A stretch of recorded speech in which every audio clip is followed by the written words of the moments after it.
3 minutes, 30 seconds remaining.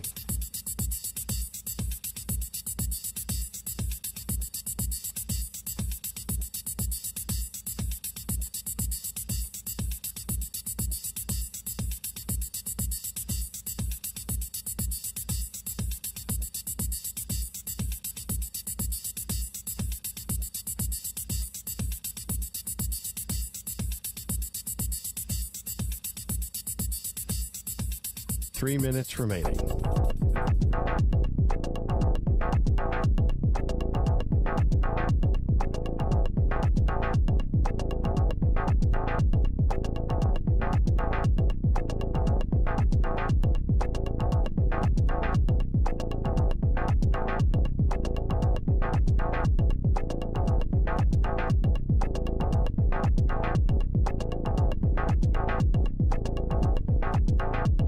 Two minutes, 30 seconds remaining.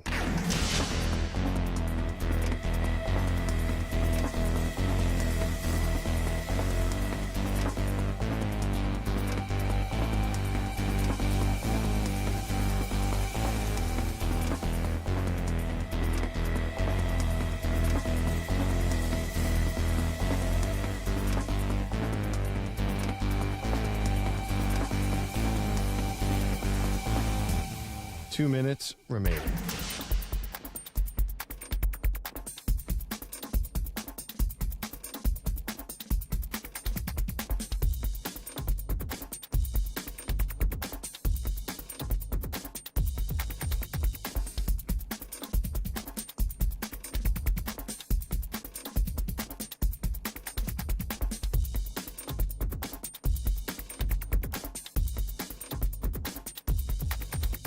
One minute, 30 seconds remaining.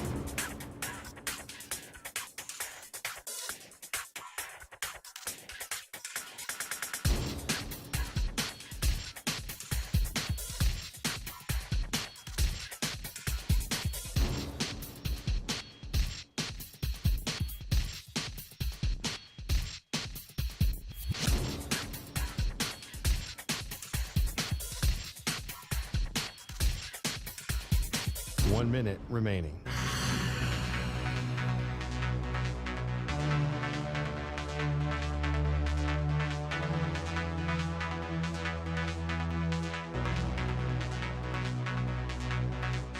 Forty-five seconds remaining.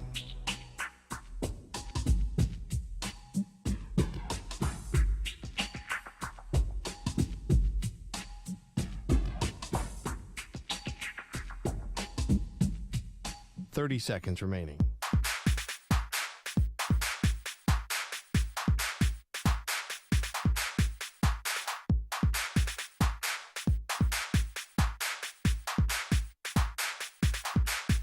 Fifteen seconds.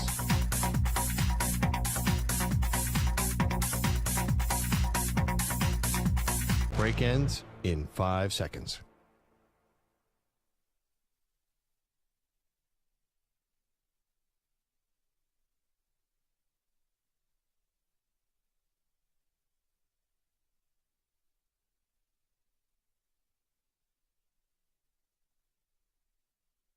To infinity and beyond. He's live. He's nationwide. This is the Zach Gelb Show.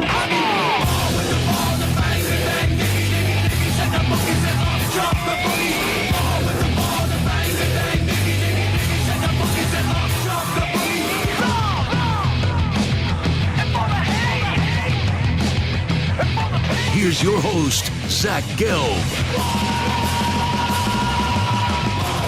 Live from the Play Show, yet not overly ostentatious studios of the Infinity Sports Network. This is the Zach Gelb Show as we come to you live on this Wednesday across all of our great local Infinity Sports Network affiliates, Sirius XM, Channel 158, the free Odyssey app, and of course, streaming live on YouTube. 855-212-4227 is the number to jump on in. 855-212-4227. You could always get at me on Instagram, where I'm straight flexing, or via the good old cesspool of Twitter, at Zach Gelb, ZACHGELB. And you want to make sure you follow me, because tonight I have all this behind-the-scenes access for the NBA draft, as I'll be in Brooklyn right when the show ends. So we'll bring that to you via social media. And the NBA season is really underway because the regular season is such a bore. The postseason was fun, but now this is when the real fun starts. And I've always said this for like the last 4 or 5 years, that the NBA offseason is the best part of the NBA. Then it's the playoffs, and then it's the irrelevant regular season that you have to beg players to actually play. You have to put a stipulation into all these awards. You got to play a certain amount of games. I think it's 65 to be eligible for these awards, which is an absolute disgrace that you have to incentivize a player to go win an award by attaching how many games they need to be able to participate in order to get that award. But anyway, the fun is already starting with the big domino falling last night. And that was a trade that was talked about, but no one actually thought it was ever going to go down because they couldn't see the Nets trading with the Knicks. But Stu and I, we had a little show bonding last night, and we went to Citi Field. We had a few beers. We had the filet mignon cheesesteak. And we're sitting there after Aaron Judge makes the game interesting against the Mets in the Subway Series, which always delivers. And he hits a 3-run shot right in front of Stu and I's seats. We were like 4 or 5 rows right off the plate. It was incredible last night when we moved down and got upgraded to our seats. When people saw we were only at the first base bag, they were like, oh, we got to get you closer to the plate. Zach Gelb, Stuart Kovacs are in the building, and they did a nice job upgrading us. So thank you. But right when that Judge home run happens, I look at my phone, and I see Mikal Bridges to the Knicks for 4 unprotected first-round picks and then some. And I was like, wow. Wow. That's a big deal. And then after that, the Rockets and the Nets make this trade, and Woj is like firing off 5 or 6 tweets. And I'm sitting there, and I'm like, I know I had a few drinks in my system. I don't understand anything that Woj is talking about. And the best analogy that I could use or comparison is, in the movie Draft Day where the GM calls and he goes, I want my picks back, all of them, and Putney because I bleepin' feel like it, you pancake bleepin' bleepity bleep the bleep. That's basically what happened. The Nets got their picks back, but then also the Rockets got all the Suns' picks. And then Adrian Wojnarowski starts speculating that the Rockets are trying to go make a move for Kevin Durant.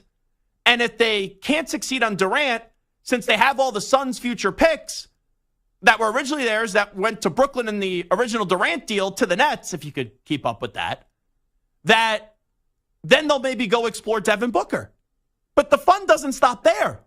Then you wake up this morning, there's rumors of maybe Paul George winding up with the Golden State Warriors. Bam Adebayo just got a mega contract extension, a 3-year max deal. Jimmy Butler, who we thought was out with the Heat and done with the Heat, now prefers to stay with Miami.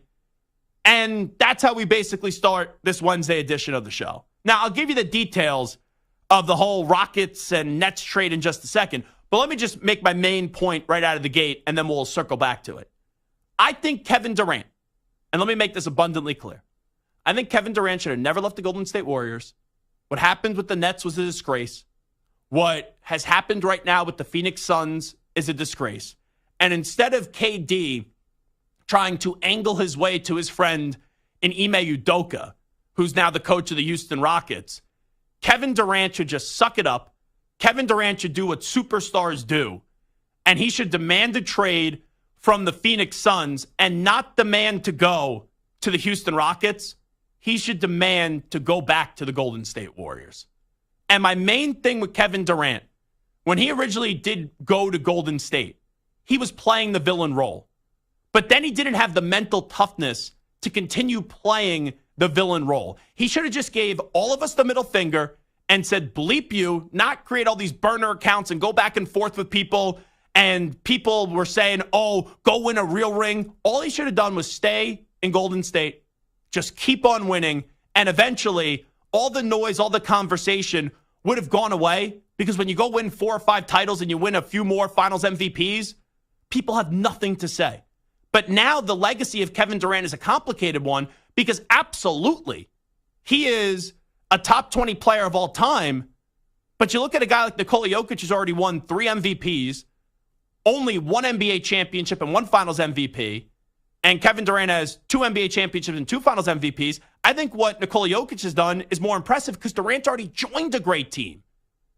But Steph Curry and Durant were at like such an unbeatable level that only injury slowed them down, that he should have just said, no, I'll stay in Golden State. I'll keep on winning finals MVPs, and eventually everyone runs out of excuses. Because right now, like, this isn't fun. You know, what happened in Brooklyn with Kevin Durant, it was sad. What's happening now in Phoenix with Kevin Durant is sad. And that comment that Charles Barkley made, that Durant is more of a passenger on a bus, you know, a rider on the bus than the bus driver, that's going to stick with him. Because you could be a top 20 player of all time.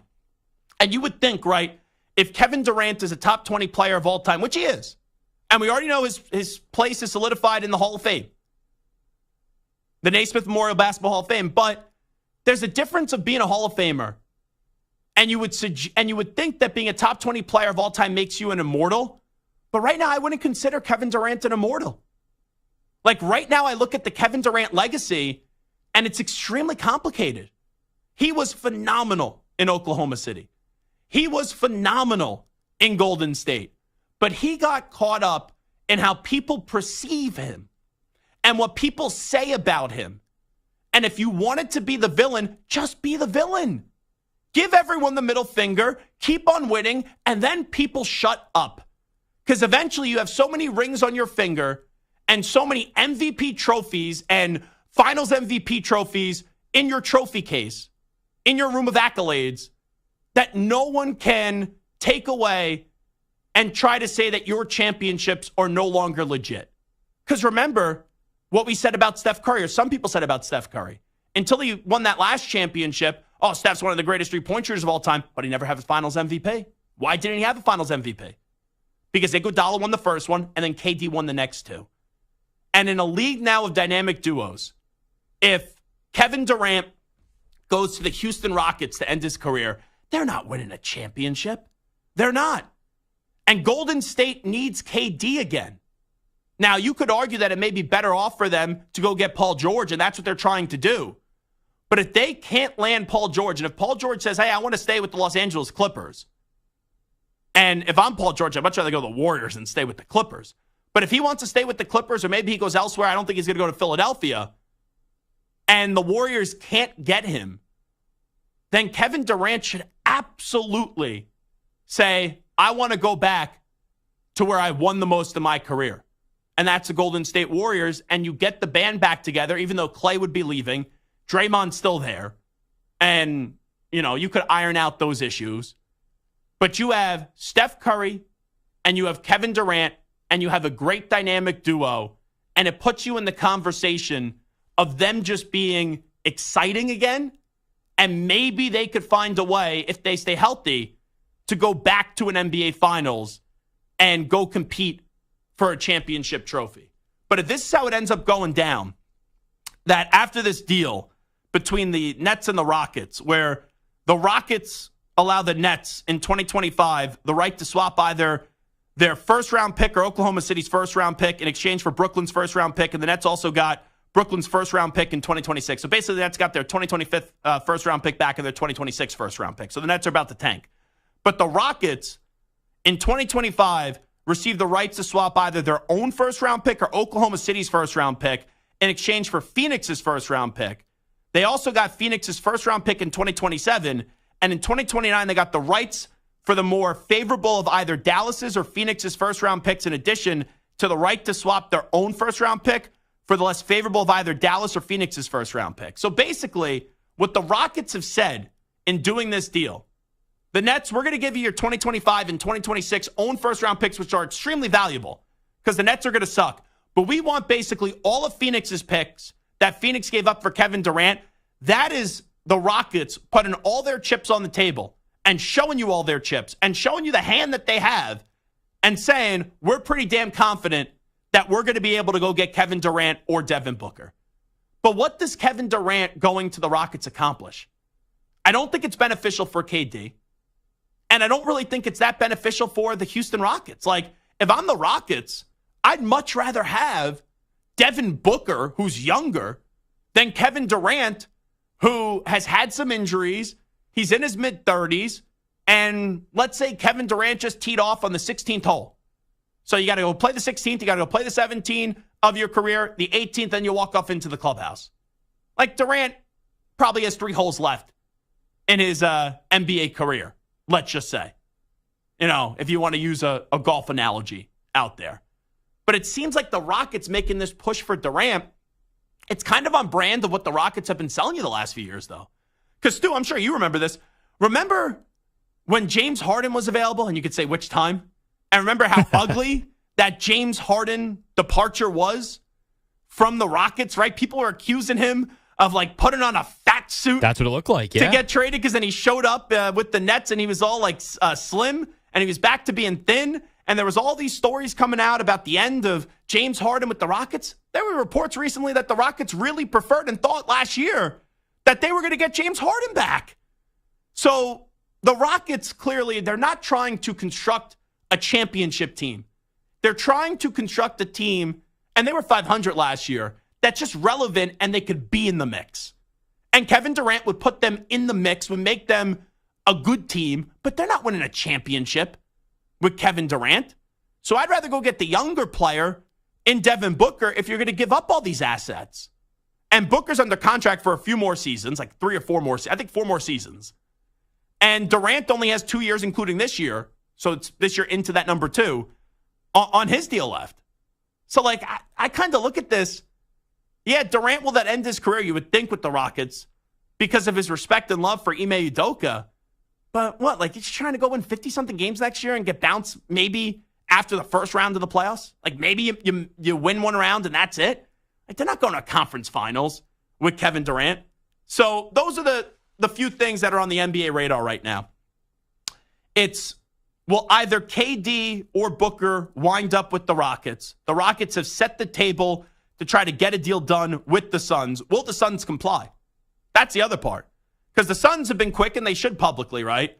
Through their sources. Oh, we're not interested in trading Durant. We're running this baby back with Durant and Bradley Beal and Devin Booker. Like, I get why the Suns would say that.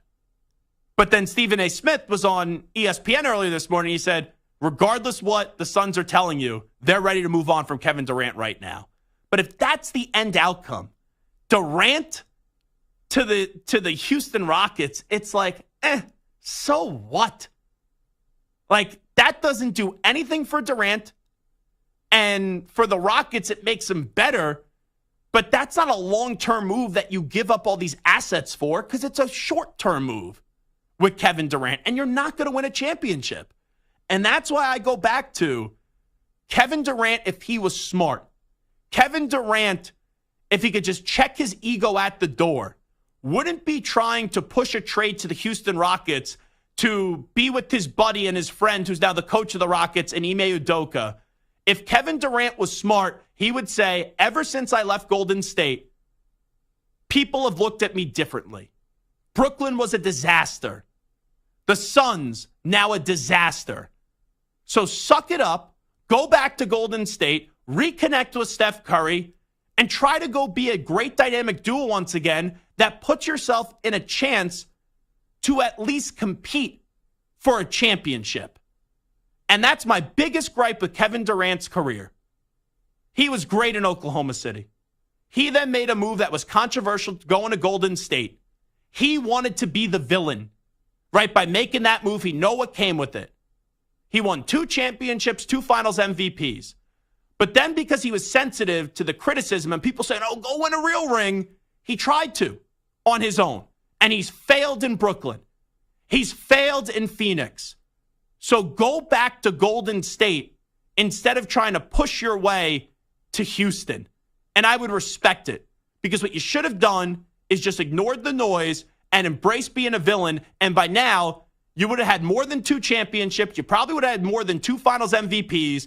And all that noise surrounding you would have gone away, because when you win so much and you blow the standard of winning out of the water, eventually people just have to shut up and accept it and appreciate the greatness that you've displayed on the basketball court before.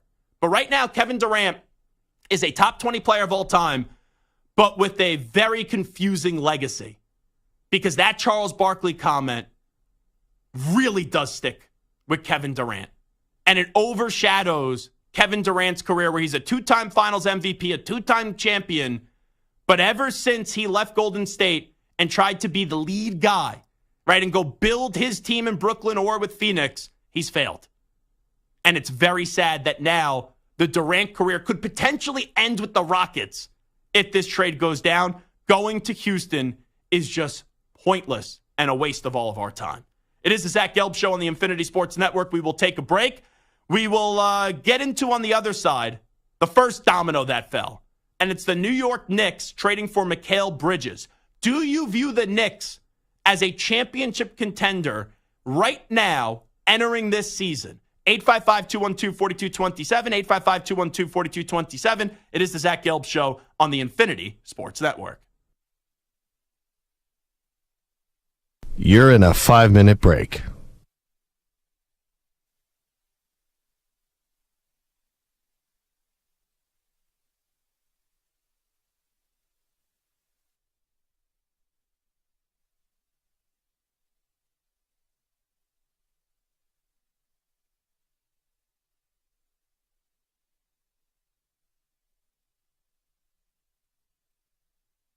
Four minutes, 30 seconds remaining.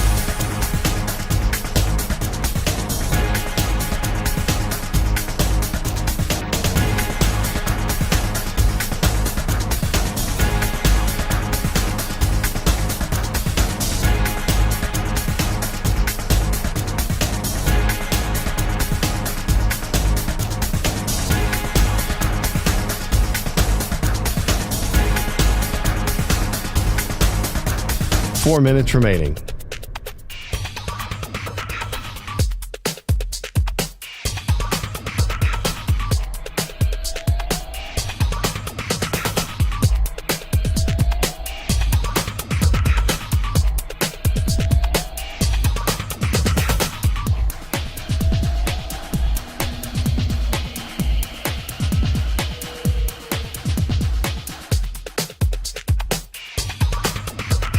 Three minutes, 30 seconds remaining.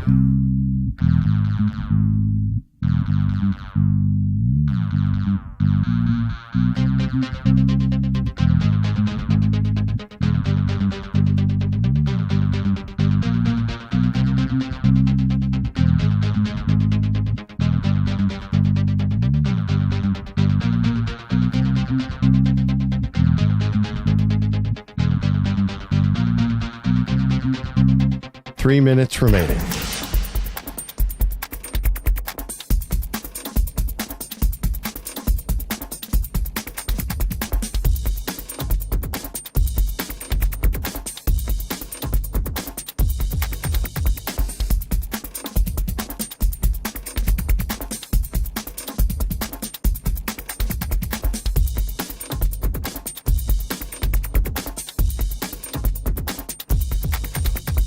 Two minutes, 30 seconds remaining.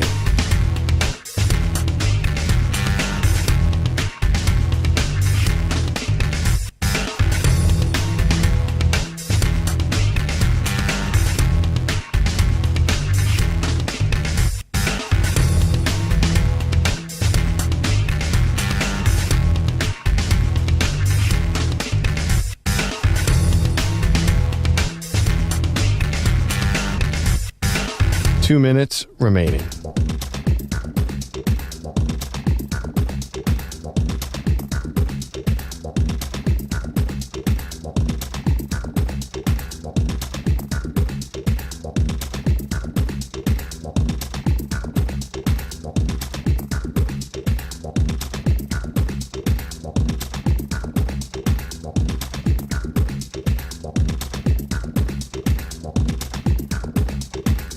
One minute, 30 seconds remaining.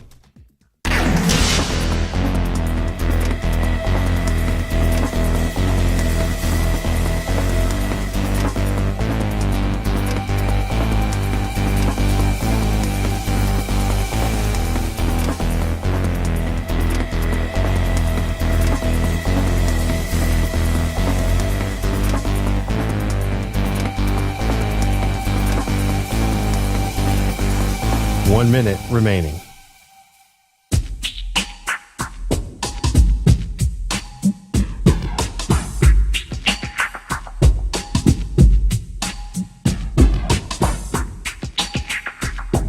"45 seconds remaining.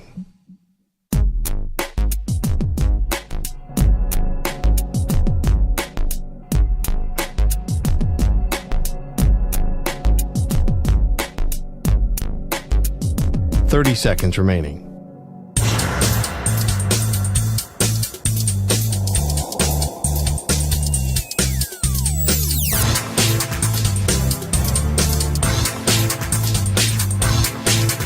"15 seconds.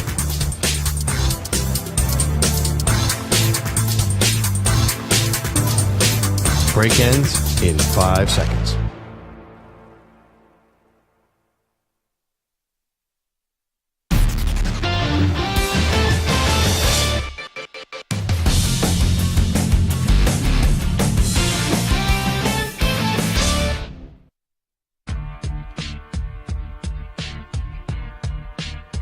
This is the Infinity Sports Network.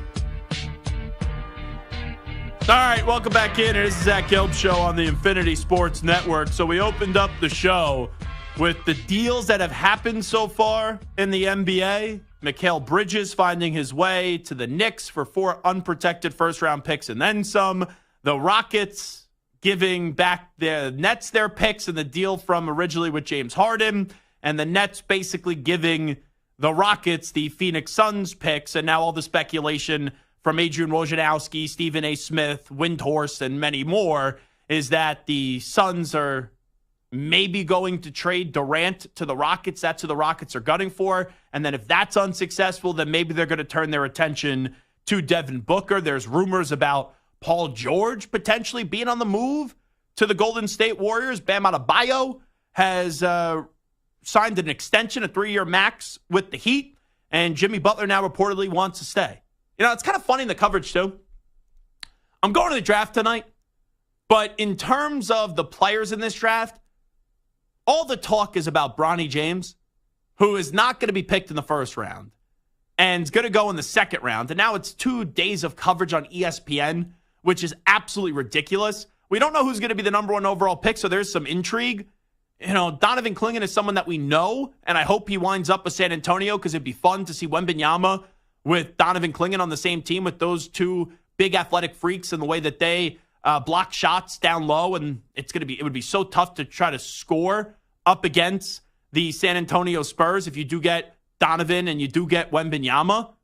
But this NBA draft is now really turned into the Bronny James show, and I think most of that and the Lakers are going to be a big topic of conversation tomorrow. But for tonight, when you tune in to ESPN and you watch this coverage, it's all going to be about the Mikal Bridges deal. It's also going to be about the Nets and the Rockets deal, and Kevin Durant or Devin Booker potentially winding up with Houston, and what's going to happen with Paul George. Like, this is the night where Shams and Woj, right, these guys, they earn their money, because even if the information isn't right, the NBA draft has now turned into speculation city, which it didn't need to get turned into that way last year because the whole draft was centered around Victor Wembanyama, as it should be. But now this year, without the marquee talent and like the big generational name and the can't-miss prospect, and a lot of these guys, right, being foreign players that we haven't heard of or we haven't seen, and you could be foreign and still be seen and heard from. Look at Wembanyama a year ago, but there's not a generational player, so this is going to turn into gossip city tonight. It's going to be kind of like when you were a kid and you were at like the lunch table back in high school. It's just going to be gossip about what deals are going to go down. And that's what I'm really excited for, to see how that's going to be covered tonight and what will actually go down at the draft. But Leon Rose, he really got the whole party started last night. And it's kind of crazy that the Knicks have had all these picks. We were waiting to see what star or what really good player they were going to get. They tried a few years ago with Donovan Mitchell. It didn't work. We know Leon Rose's relationship and how close he is with the Brunson family. They eventually go sign Jalen Brunson, where everyone was eviscerating that contract. Remember? Oh, 4 years, $100 million. What a waste of money. Yeah. Well, Leon Rose is basically family with Jalen and Rick Brunson. So if anyone knows what Jalen Brunson is capable of accomplishing, it was Leon. Brunson has turned into a star. They've kind of adopted Villanova and brought like the Villanova toughness and chemistry to New York City. Josh Hart was great for them last year. Dante DiVincenzo was really good for the New York Knicks last year. And now you go get Mikal Bridges, who won 2 championships at Villanova. So, yes, did they give up a lot? Of course. Mikal Bridges clearly wanted to go to the Knicks. He told them that, and he had years left on his contract, 2 years left on his contract, and he was basically going to tell every team that was interested in trading for him that I'm not going to re-sign with you. So the Knicks would have to pay a price to make that deal done now, but I commend the Knicks because the Knicks have been down and out for so long, and now there's an idea that the Knicks can swing for a championship. So don't just sit on your hands, right? Go make the swing. And the Knicks have made that swing, and you have a coach who's demanding in Tom Thibodeau, but Mikal Bridges never misses a game, and all the Knicks players are going to be happy bringing in Mikal Bridges because you have all those Knicks players being Villanova guys from those teams that have won a championship or 2. It's like, what, is Jay Wright going to come back and coach the team? Tom Thibodeau's done a great job, so that's not fair to Tom Thibodeau. But I'll tell you this. 2 weeks ago, I got a text from a buddy of mine. He went to one of my favorite restaurants down at the Jersey Shore. It's called Stephen Cookies. Stephen Cookies, we talked about this on this show down in Margate, is the same place. Remember that video from a few weeks back where Jason Kelsey and his wife were walking into a restaurant and some crazy lady was yelling at Kylie Kelsey because they wouldn't take a photo with this lady who was basically harassing them? Well, my buddy was at that same restaurant a few weeks later. And once you go to that restaurant right and you're leaving, there's a bar right up the street called Maynard's. My buddy walked into Maynard's, and Jalen Brunson, he has a shore house down there. I've run into him a bunch of times down at the shore. But Brunson is at Maynard's, and who was with him? Mikal Bridges. Now, you could look at that 2 ways. Hey, they're college friends. They're just having a good time. Maybe they didn't know what was about to go down. But maybe some of the conversations there really got the ball rolling and got the ball advanced right over the goal line to go get this deal done. Because that was only 2 weeks ago. And my friend just told me, hey, 2 weeks ago, I remembered it last night when I was at the game, that 2 weeks ago, he's like, oh, yeah, I saw Bridges and Brunson together. So I wonder what they knew 2 weeks ago down at the Jersey Shore. But I respect what the Knicks have done. And the Knicks, and I'm very strict when I look at championship contenders. The Knicks are a championship contender going into this season. You look in the East, the Celtics are the team to beat. After that, I'll still give the tip of the cap to Milwaukee, even though I don't like Doc Rivers as their coach. But if you could have Giannis and Damian Lillard healthy, that's an awesome 1-2 punch. That's as good as any 1-2 punch that there is in the NBA. But after that, I'll trust the Knicks more than the Sixers. I'll trust the Knicks more than the Miami Heat. I'll trust the Knicks more than the Cavs. I like the Magic. They're young, up and coming. If they maybe add Paul George, maybe it's a different conversation. But right now, I trust the Knicks more than the Orlando Magic. The question just becomes, what else will the Knicks roster look like? And there's a reason I went to Temple and I did not go to Harvard. I've stopped trying to figure out the NBA salary cap and all the stipulations and rules in it many years ago. But you look at the Knicks right now, Brunson is there next year. DiVincenzo is there next year. And now it's, okay, how many other guys are going to be there? Mikal Bridges obviously getting dealt there last night. Julius Randle still on the roster. Remember who represents OG Anunoby, who's a free agent? Sam Rose. He's the son of Leon Rose. So I know some people, they looked at that deal last night. They're like, oh, this means OG Anunoby's gone. I don't think that's the case. There's a thought, and maybe they could find a way to keep Julius Randle and OG Anunoby. Maybe that's possible, for at least one season. I know Randle's deal is up soon, and then it's probably not possible after that. But if you're going for a championship, you do everything you can to try to keep Julius Randle and OG Anunoby on the roster. I think Mitch Robinson's back next year. Isaiah Hartenstein is probably gone.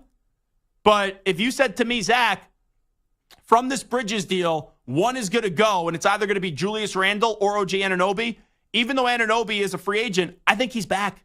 I do. I think OG Anunoby is going to be back with the Knicks, and if there's an odd man out, I believe it's Julius Randle. But if you look in the Eastern Conference, the Knicks were the second best team in the regular season, and just because you're second best team in the regular season Doesn't mean you're the second best team in the East, because we know some teams dog it in the regular season and the Knicks don't. But going into next year, right now with how these teams are constructed, or how we think they're going to be constructed, the Knicks are a top 3 team in the Eastern Conference. And the West is deep, right? The West has the Thunder, who are young and had a breakout season last year. Denver's not going anywhere with Nikola Jokic and Jamal Murray. The Timberwolves are a damn good team with Anthony Edwards. We'll see how long Kyrie Irving can be a good soldier before he runs his way out of Dallas. I'm out on the Suns. I'm out on the Lakers. I'm curious what Memphis will look like if Ja's back and healthy. Golden State, go get Kevin Durant. That's what I would do. I go get Kevin Durant again, and we'll see if the Kings can bounce back. But the Knicks, it's a wild world we live in. And I never thought I'd see this day in my lifetime. I never thought the Knicks in my lifetime would be a championship contender. Because for basically 20 years, the Knicks were one big, fat punchline. But give a lot of credit to Leon Rose. It was an unconventional hire, right? An agent. I know they've done that before. A lot of people were critical of the hire. Heck, we made the back page of the Daily News and the New York Post. I had Rasheed Wallace on, and he crushed Leon Rose. Said he'll quickly be the president of the Knicks. Stephon Marbury, who's now courtside at these games, celebrating. He crushed the hire too. And Leon and Worldwide West, they've been patient. They've won a lot of games. They've gained the trust and respect of the Knicks fan base. And now they made a big move in getting Mikal Bridges. But whatever the starting lineup is, you have, let's say, look at the team in the rotation. You got Mitch Robinson, if he can stay healthy, Jalen Brunson, Mikal Bridges, DiVincenzo, Josh Hart. I think OG's back. Julius is probably gone. You got a team that's going to go win 50. They won 50 games last year. They go win 55 games. And they're a title contender. Celtics have won a championship. Do they go back-to-back? Can the Bucks stay healthy? Can the Bucks get over Doc Rivers and everything? But I'm blown away by what the Knicks have done. And sure, they gave up a lot, but it's worth it when you're gunning for a championship, because it would have been the biggest mistake that Leon Rose could have made if he kept on just sitting on these assets and never pulled the trigger. Because then you would have lived in the world of what if. So the Knicks are right in the conversation, and they are one of the best teams in the NBA, how they're currently constructed. We'll see how the rest of the offseason shapes out. But man, that's wild that you could even utter that sentence. I know some people say, but Zach, they were one of the better teams last year. They really made a mark last year. They made a statement last year. And some teams, when they make a statement, they get complacent. They go, oh, we'll just rest on what we did the year before. But I respect, sometimes you're aggressive, and aggressive could be stupid. I don't think this is stupid. I think this is smart, and I respect what the Knicks are doing, and they are going for it. And you'll never have to worry about team chemistry. Because these guys, in DiVincenzo, in Brunson, in Hart, in Mikal Bridges, they are as close could be. And we've seen before, ego in sports, ego, especially in the NBA, has derailed teams. Look at the Warriors and the Lakers. The Warriors should still have Durant in the Bay Area. Because of his ego, that's not why that's why he's out after winning 2 championships. Stu, you know it. Shaq and Kobe with the Lakers. 3 championships. Because of ego, that's why Shaq didn't stay in Los Angeles. And that happens in sports. Now, those teams at least won a few championships. There's teams that have had ego that have not won a title. But this team, ego won't be a problem. And this is a team that everyone can root for, right? I get it. If you're a Celtics fan, you always hate the Knicks. If you're a Net fan, you hate the Knicks. I get it. But if you just like basketball and you could take your fandom out of it and you just look at every team honestly, the Knicks are extremely easy to root for right now. And that has not been the case for many years in my lifetime. All right, this is Zach Gelb Show on the Infinity Sports Network. We will take a break. There's this list that is circulating about the loudest stadiums in college football. We will delve into that on the other side, and I'll tell you some of the loudest stadiums I've ever been to going to college games for a bunch of years. Update time first. Here he is, the Ack Man, Rich Ackerman. Infinity Sports Network Sports Flash. And it's sponsored by Progressive Insurance. Protect your home and auto. Save when you bundle. Get a quote at Progressive.com. The NBA draft begins tonight. The first round is this evening, followed by round 2 tomorrow. The Atlanta Hawks hold the number 1 pick overall. Just who they'll use that top pick on remains an uncertainty. It is a wide-open draft, and players such as Rob Dillingham could go anywhere in the top 15. The Kentucky Star said whoever drafts him will be getting someone that has one great quality in particular. Definitely playmaking, because I feel like getting on the floor, knowing one person can really just stay in front of me and hold me there. So really getting past players and making plays for sure. Baseball this afternoon, bottom of the 9th in Detroit. The Phillies lead the Tigers by a score of 6-1, while the Braves are on top of the Cardinals 4-1 in the top of the 4th. The Astros out to an early, I should say, just a 2-0 lead. Top of the 7th now in Houston. Top of the 7th as well in Kansas City, with the Marlins in front of the Royals 1-0 KC with just 3 hits. The Rangers, with back-to-back homers from Jonah Heim and Nathaniel Lowe, are tied with the Brewers at 5 top 6. An inside the park home run for Jackson Chourio. The Mariners top the Rays 5-2. The Pirates beat the Reds 6-1. I'm Rich Ackerman. You make the call. 855-212-4227. When you want to talk to us, call 855-212-4227.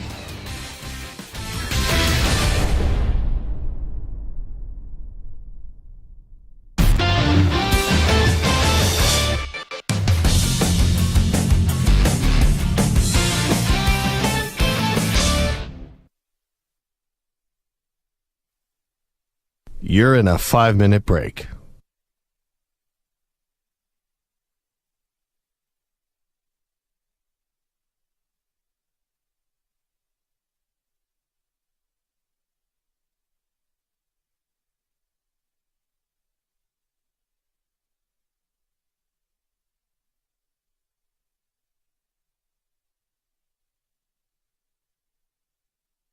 Four minutes, 30 seconds remaining.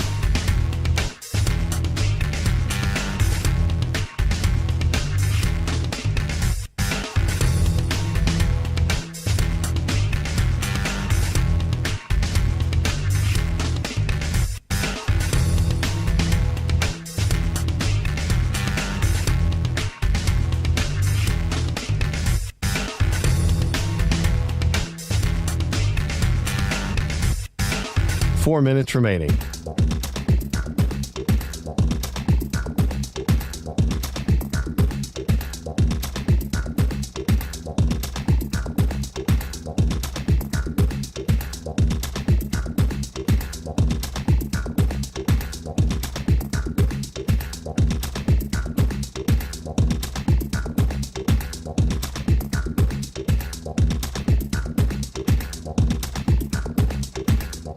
Three minutes, 30 seconds remaining.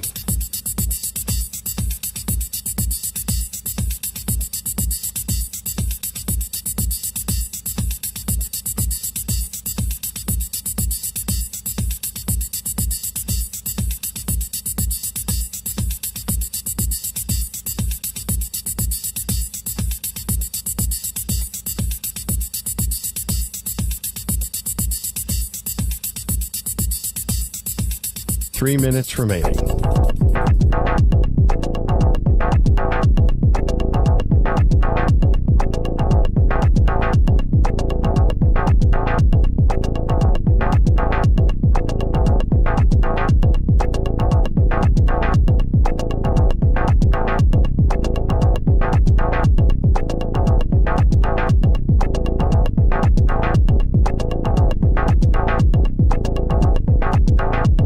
Two minutes, 30 seconds remaining.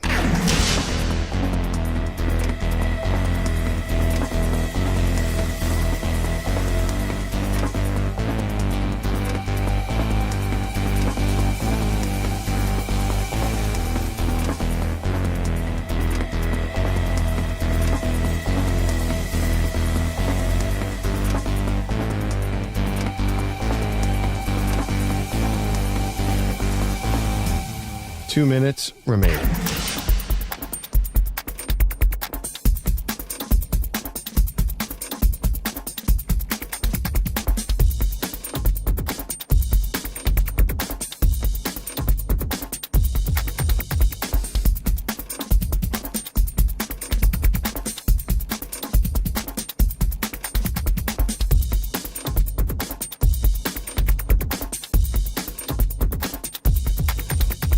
1 minute, 30 seconds remaining.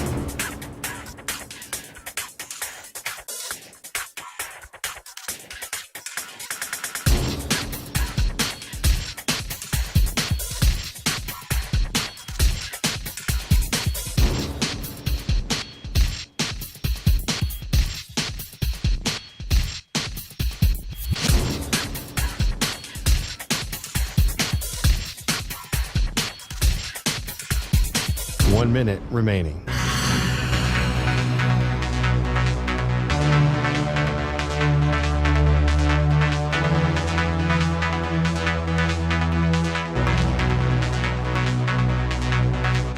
Forty-five seconds remaining.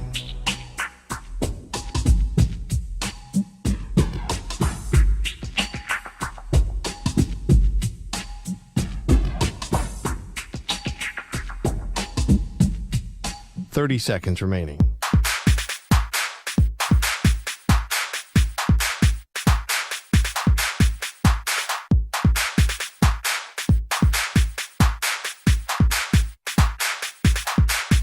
Fifteen seconds.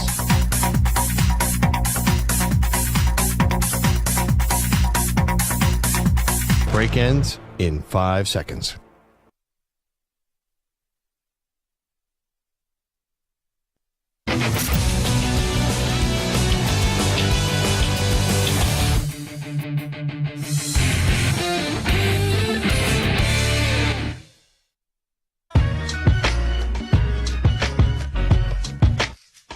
Welcome back to the Infinity Sports Network. All right, it's time to Ask the Pros, where you, the listener, gets asked us a question brought to you by O'Reilly Auto Parts. Simply tweet your questions for the Zach Gelb Show at INF Sportsnet or at Zach Gelb. Using the hashtag Ask the Pros. Be listening later in the show. We might answer your question. Think O'Reilly Auto Parts for all your car care needs. Get guaranteed low prices and excellent customer service from the professional parts people at O'Reilly Auto Parts. O'Reilly Auto Parts. We will get into this top 10 toughest places to play in college football list that EA Sports, it's in the game, did release the other day, and it's created a lot of buzz in the college football community. But the story right now is the NBA draft. It's all the drama. It's all the trade speculations. So let's take one call right here, 855-212-4227, 855-212-4227. It's Josh in Philly. He's first up on the Zach Gelb Show. Josh, what's shaking? Hi, Mr. Gelb. What's going on? I always listen to your show every day on my way home from work. Well, I appreciate that. Thank you. Yeah, I just think I'm not huge into NBA, so I don't know like all the names and stuff myself. But I would say it really seems like Bronny James kind of like takes all the hype of this year's draft, and it kind of like leaves guys like Zach Edey and some of the other people just kind of like, you know, for unknown. They don't really seem to talk about him that much. I just wonder what you think of that. Yeah, I don't think you're wrong, and I obviously understand why the coverage is there for Bronny James, and thanks for the phone call, because it's kind of a dud of a draft. And let's be real. Like the NFL draft, we do a draft show here on the network. We cover every pick of the first round, and you know most of the players. But when it comes to basketball, like in most years after the first three picks, it's like, who? It's like, who's going where? Who is this guy? So the NBA draft usually doesn't resonate, so it is low-hanging fruit. You have the son of one of the greatest basketball players of all time who has no business going in the first round. I don't think will go in the first round. And he'll be a second-round draft pick because someone's going to draft him, A, to either try to lure the services of LeBron James, who could opt out and be a free agent, or B, this is the Lakers trying to find a way to keep Bronny James, get Bronny James there so you keep LeBron James. I think all this, though, is nonsense. Like, Stu, you're a Lakers fan. I know you're out, working with Bart the last few weeks, but it's like, all right, the Lakers signed J.J. Redick, made him the next head coach. Does anyone actually think LeBron is leaving the Lakers? Like, he should. It would be smart, but I don't think he's leaving the Lakers for a second. Yeah, there's no way. I mean, all the reporting and what everyone thinks he's going to do, he's saying he's going to be a Laker for another year or 2 years. I've seen even things that say 3 years. But yeah. You never know. They're potentially willing to offer him a 3-year contract. Max deal, too. Yeah, I don't. From his perspective, I don't get it. Oh, LeBron says he cares about winning, right? That's what he says. It's like, put it this way. I've lost a lot of weight recently in the last 3 years. There were times in my life, though, where I said, I want to lose weight. Sure, everyone wants to lose weight. But do you get your ass in the gym? Do you start eating healthier? Or are you sitting around on your couch and just eating like fast food all the time? So like LeBron could say he wants to win. Well, if you want to win, you're basically being the fat kid that says, I want to lose weight, but you never get your ass in the gym. That's what you would do by staying with the Lakers. You actually want to win, you go to Philadelphia. And you join Joel Embiid, you join Tyrese Maxey. But yeah, Bronny James is going to be the biggest storyline of this draft unless some crazy deal goes down, because it's it is a draft that the names don't really resonate. They don't. And when you don't have a generational player and it's a bunch of foreign players, like if there's a generational foreign name, it resonates. Look at Wemby last year. But when you have a lot of guys that people don't know, they've never seen or they've never heard of, yeah, it usually is a ho-hum kind of draft. And that's what this is going to be. So Bronny is going to dominate because it's an easy storyline that everyone could talk about. All righty, let's get to this list. So, Stu, did I read this correctly? This EA Sports list, as they're bringing back the college football video game, which is great for everybody, they just came out with the list of the top 10 toughest places to play. So this is just who they think, like it's their rating system? It's their rating system based off of the stadium and the environment that each program kind of has at the moment. So does it impact the game? And like, for example, Texas A&M is one. So if you're playing at Kyle Field, does it impact if you're, I don't know, let's say a random team, let's say you're Virginia, and you're Virginia alum, and you're going to Kyle Field and you're playing in this video game. Yeah. Does that impact it? It does. The screen's going to shake a lot. Really? The controller's going to vibrate. It's going to be.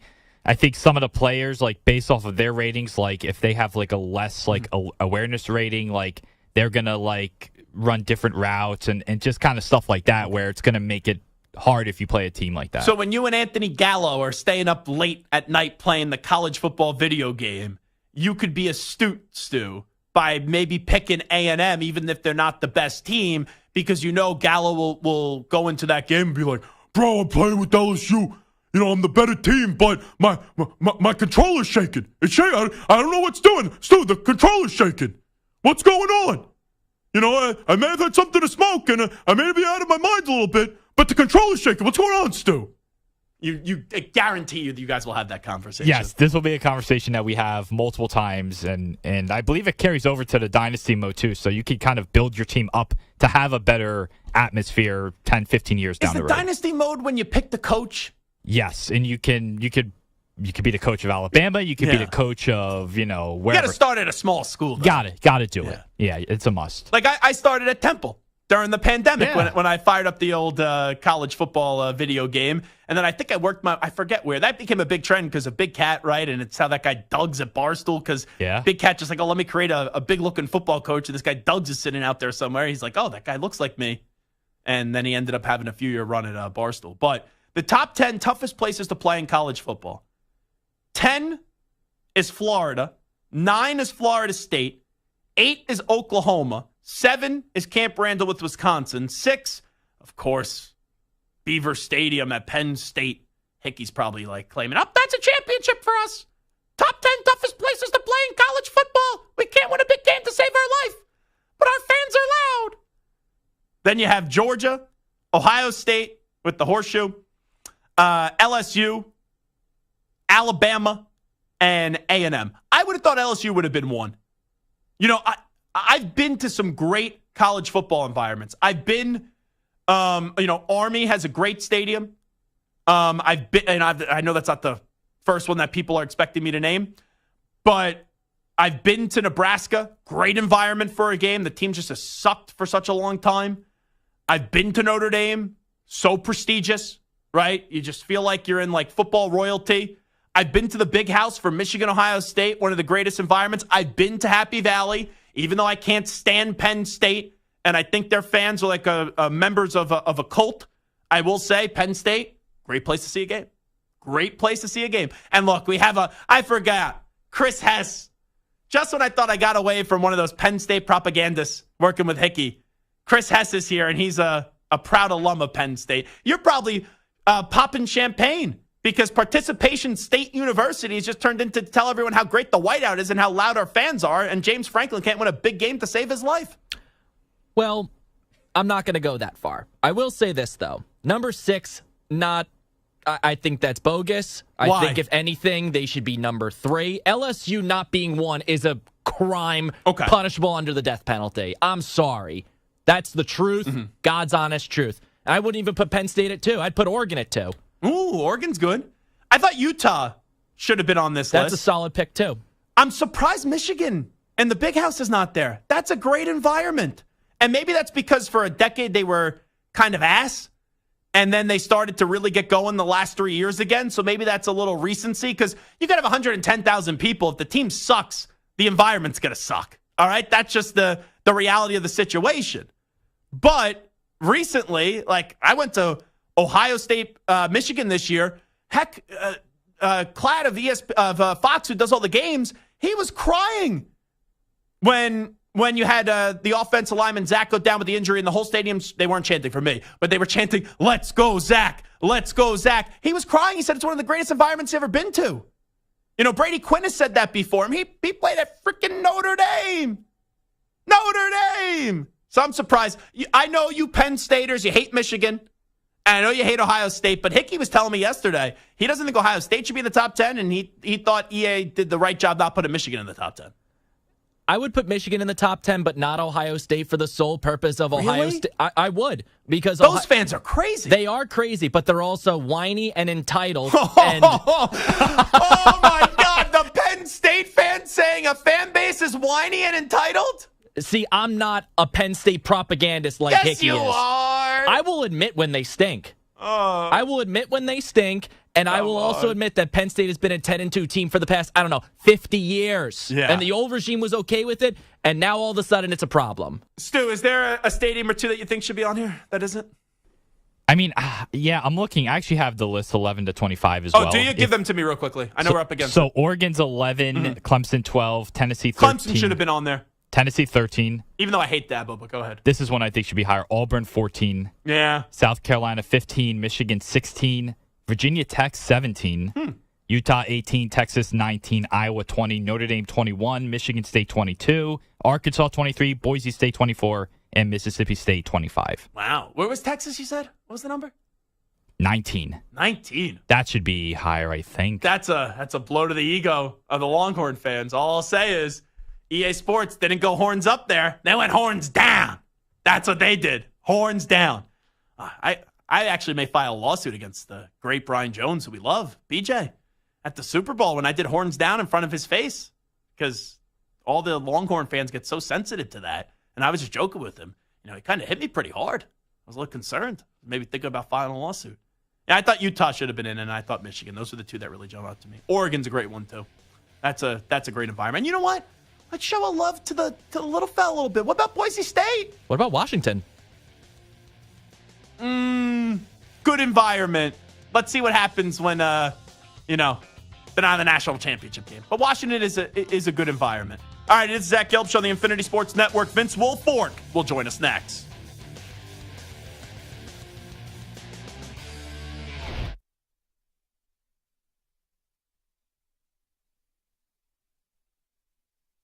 You're in a 5-minute break.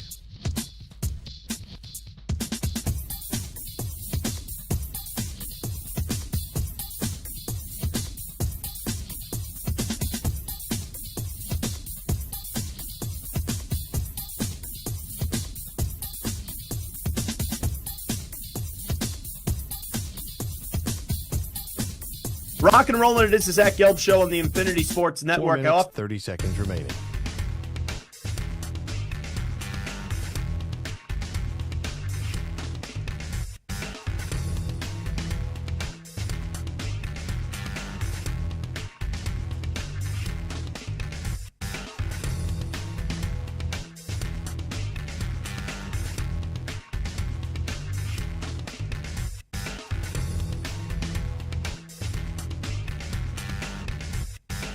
Four minutes remaining.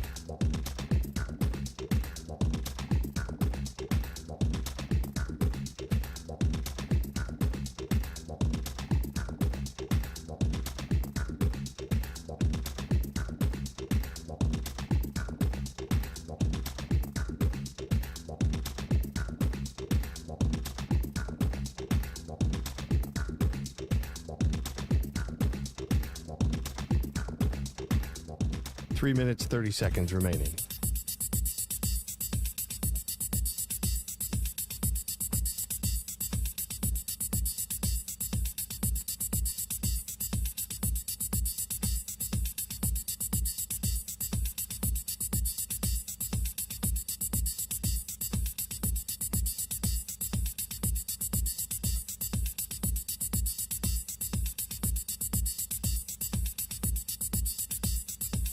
Three minutes remaining.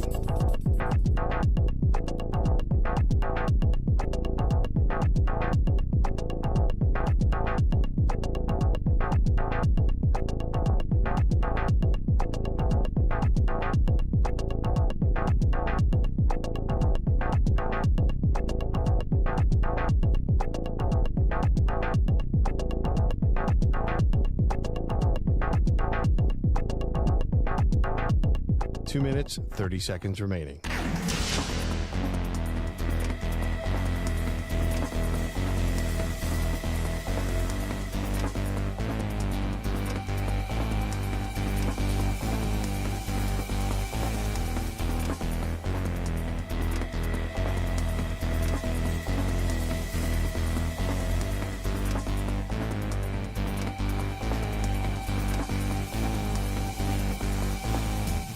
Two minutes remaining.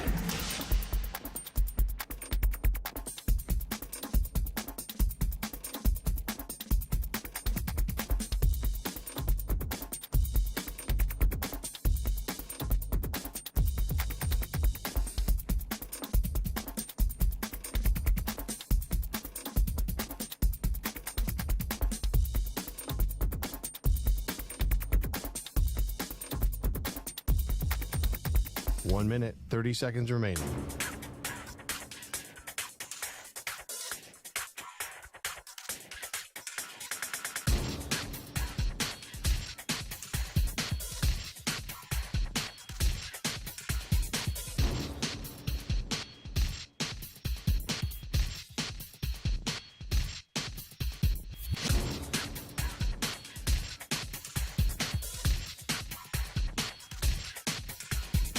One minute remaining.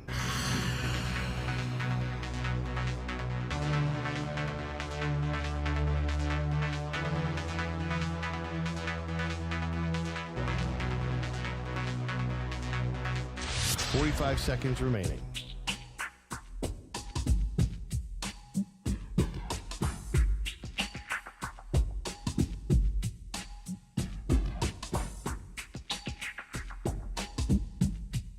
Thirty seconds remaining.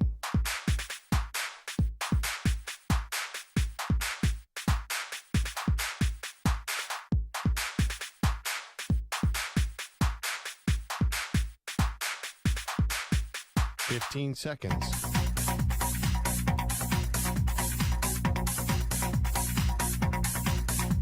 Break ends in 5 seconds.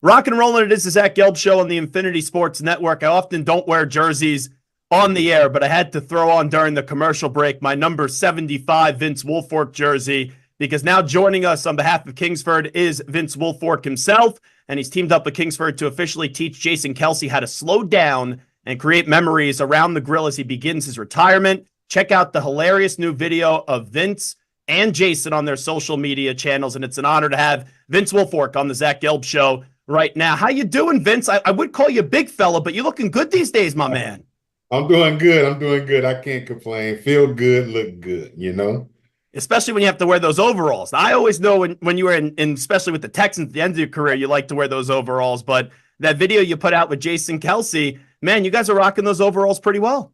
Man, let me tell you something. You know, Jason is just getting to retirement, so I'm so excited to be partnered up with Kingsford and Jason to show him the ropes, what it takes to be a retired and king of the grill. And be the king, you have to be with the best, and that's Kingsford Original, baby. So everybody can follow us on Kingsford.com, to see us and find recipes and all that good stuff. It's a good place to be. So pretty excited about this.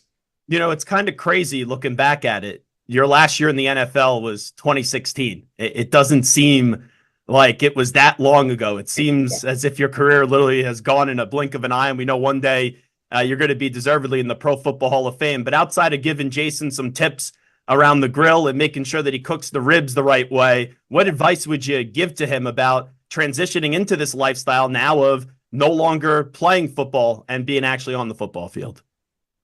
Well, the thing is, first of all, stay next to the grill with Kingsford. That's first and foremost. But enjoy family time and friends, and honestly, that's why this partnership with Kingsford is so beautiful, because when you're cooking, everything is low and slow, and you create in moments, right? You have family, you have friends, and it teaches you to embrace that time. And that's why this whole campaign with Kingsford makes so much sense, because that's what cooking is all about. You know what I mean? That's what cooking is all about. So he will enjoy it. I know I talked with him a little bit, and he said he got a few things up his sleeve he want to do and enjoy. And I say, regardless of what, make sure you enjoy your time with your family and friends. And now with Kingsford, make sure you have that Kingsford Original for champions, because we both champions. So to be the best, use the best. And that's Kingsford for us. When you guys were cooking up those ribs, who was in control of the aux cord? Were you playing the tunes, or was it him? He was in charge of the tunes. I didn't care about the tunes. I was teaching him the meat. This is how you doing the meat. Like Jason, like a little kid, like, go play. I have to bring him back in. You want to be king on the grill, you have to learn this stuff. But he did good. I mean, to hand the batons over to him, he deserved it, and he's well on his way. I'm assuming you guys were listening to a lot of Taylor Swift, right? With the Kelsey family and Travis dated Taylor. But the thing is, I block everything out when I'm focused. And when I'm cooking, I don't care what's going on around me. I'm focused. It's me and the grill, baby. Talking to Vince Wilfork right now on behalf of Kingsford. You deserve to be in the Pro Football Hall of Fame. To me, it's not a matter of if you're going to get in, it's just when. I know you've been a semifinalist now 3 times. Have you given that a lot of thought about going into the Hall of Fame one day, or is it just out of your control? No, I never thought about it when I played, and I don't think about it now. Only time I think about it now is when that time comes around, and if my name's mentioned, people will text or call me or whatever. But other than that, it doesn't make me or break me either way. Because at the end of the day, guys, they see me play. Every offense I played against, I was in their game plan, and I changed the game from my position. So I'm a nose tackle, so that means I have to go in when guys like Warren Sapp and Cortez Kennedy and Aaron Donald, like, I'm gonna have to go in with those. I compete with those guys, but they got they got over 100 career sacks, and I'm sitting here under 20, so I get it, but it don't make or break me. However, my life is good, and it's going to continue to be good with or without it. So I don't stress out at all, and I don't think about it. When you look back at your career, what are you most proud about? Just wondering. The greatest teammate, and I'm proud about the success we had, and just to see other guys be a part of it. It wasn't ever about me. I was just one person, but my job, I just wanted to make sure everybody around me knew what I brought to the table, how hard I was going to work. But the greatest feeling of it all was just seeing my teammates be successful and get recognition and make the plays and win Super Bowls. For me, it was all about team. Like, if I wanted to be an individual player, like I said, I would have stuck with track and field, because I was a great shot putter. I still hold a state record in Florida at 68 feet. So wow. I could have pursued that if I wanted to be individual and selfish easily.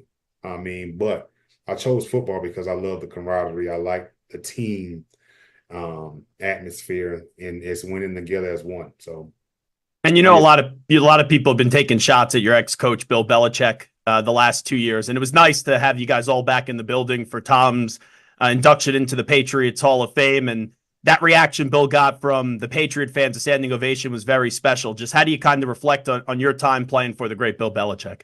I love Bill. I mean, Bill is the greatest coach of all time. A lot of people want to talk about his legacy. There's nothing to talk about. I mean, what this man done in 2 decades in the organization, it ain't going to be done again in 2 decades. It's not going to happen.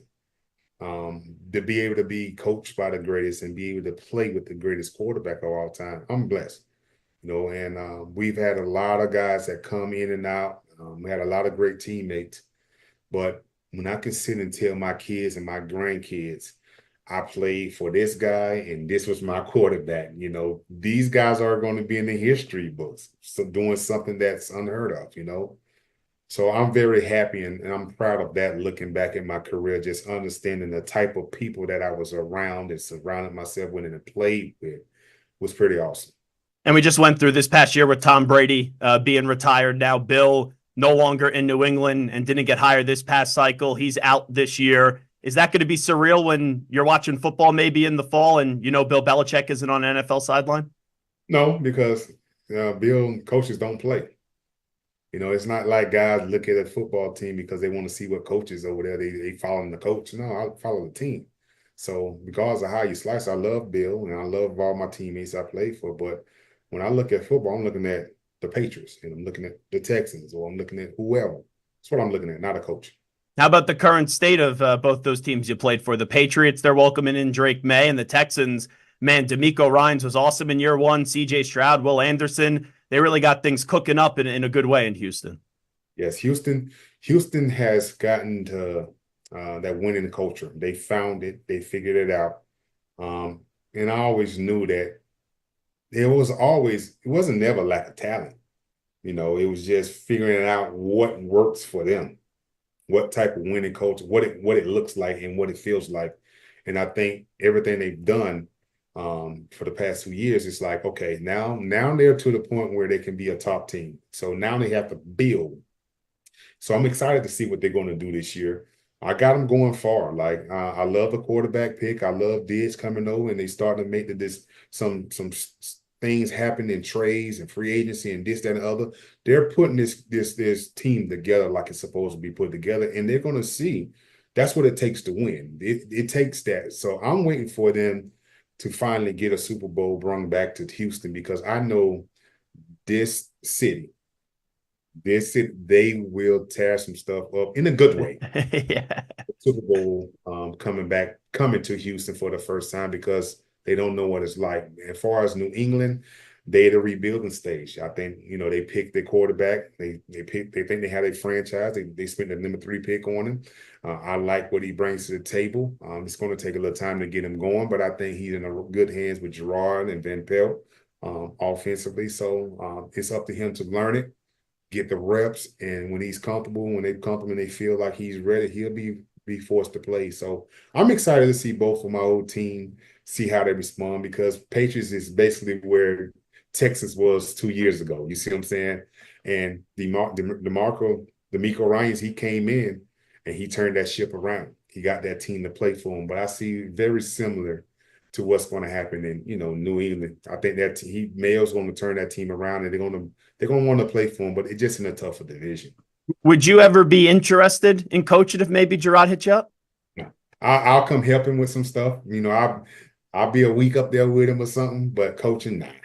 It's not my thing. I'll help, but just too much time consuming, and my life don't consist of that anymore. I like to make my own schedule. No, I totally understand. Wrapping up with Vince Wilfork, who should be in the Hall of Fame one day on behalf of Kingsford. Let me ask you one more about Bill. Do you think he'll end up coaching again? Because I kind of envision maybe him on the Cowboys or even the Giants next year as their head coach. I hope he do, because he's so close to having an all-time record, and I want to see him because he deserves it because of what he's done for this game. He deserves it. So I'm praying and I'm pulling, like, all he needs is 20-some games, whatever it may be. So that's, for Bill, that could be 2 years, sign a 3-year deal and get it, and whatever happens after that. But I think he deserves it, and I think he's so close that he should be able to get it. So I think it's a team out there I mean, I would want him on my team to break that record. Like, he broke it on my team, but I think Bill will go where he know he can help win. That's one thing about him. If he don't think he can win, he's not going to be with it. And I respect that. And in the meantime, right, you could invite Bill, his new girlfriend, also Gronk, and everyone TB12, and you cook him some ribs with Kingsford, right? Right. Me and Kingsford, we'll get it rocking. And I have Jason retired now, so guess what? The shebang, the band, and the boys are back in town, baby. Before we let you run, because I brought up your status for the Hall of Fame, how about Rodney Harrison? You know, I think Rodney is definitely deserving of going into the Hall of Fame. How about yourself? Absolutely. I mean, one of the greatest safeties there is, and one of the greatest players. I mean, how he played the game. Amazing teammate. So he deserved to be in there. But it's not up to us. We have to leave it in the hands of other people. And I know my shot is way longer than his, but he's well deserved to be in. But you know what? I think it's important. Like Bill has always talked about Rodney getting in. Brady brought you up, right? I think he called you the greatest nose guard to ever play the game. I think when you have those two guys advocating for you, it goes a long way, even though it shouldn't need it to be said, but it's nice to be said. Right. It's good to hear your teammates and your coach talk how they really feel, because when we're playing, we're not talking like this. Yeah. We have one mission. We work, we grind. But when you finish and you look back on your career, and you can hear your teammates and your coaches and everybody that you played with, how they respond and talk to you and tell you what you meant to them as a teammate and as a person, it's special.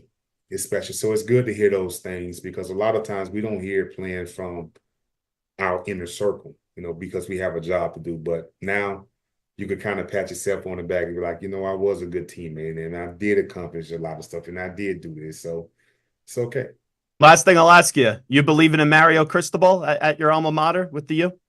I do, but we got to get going.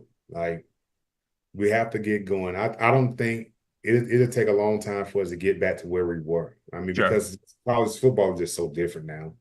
And it's hard. And it's hard for a college coach now, because you can lose recruits left and right. So it don't even make sense to recruit these guys, because if they don't like some, they leave.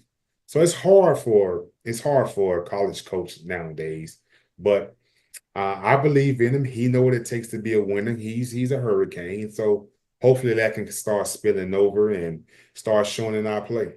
Well, appreciate all the memories that you provided on the football field. A lot of Sundays I was watching you in person or on my uncle's couch, and it was always a thrill to watch Big Vince Wilfork, especially when you had those interceptions. Absolutely, man. I appreciate it. Thank you very, very much. There he is, Vince Wilfork, joining us on the Zach Gelb Show on the Infinity Sports Network. You know what's funny? We did that list earlier. The EA Sports college football toughest places to play.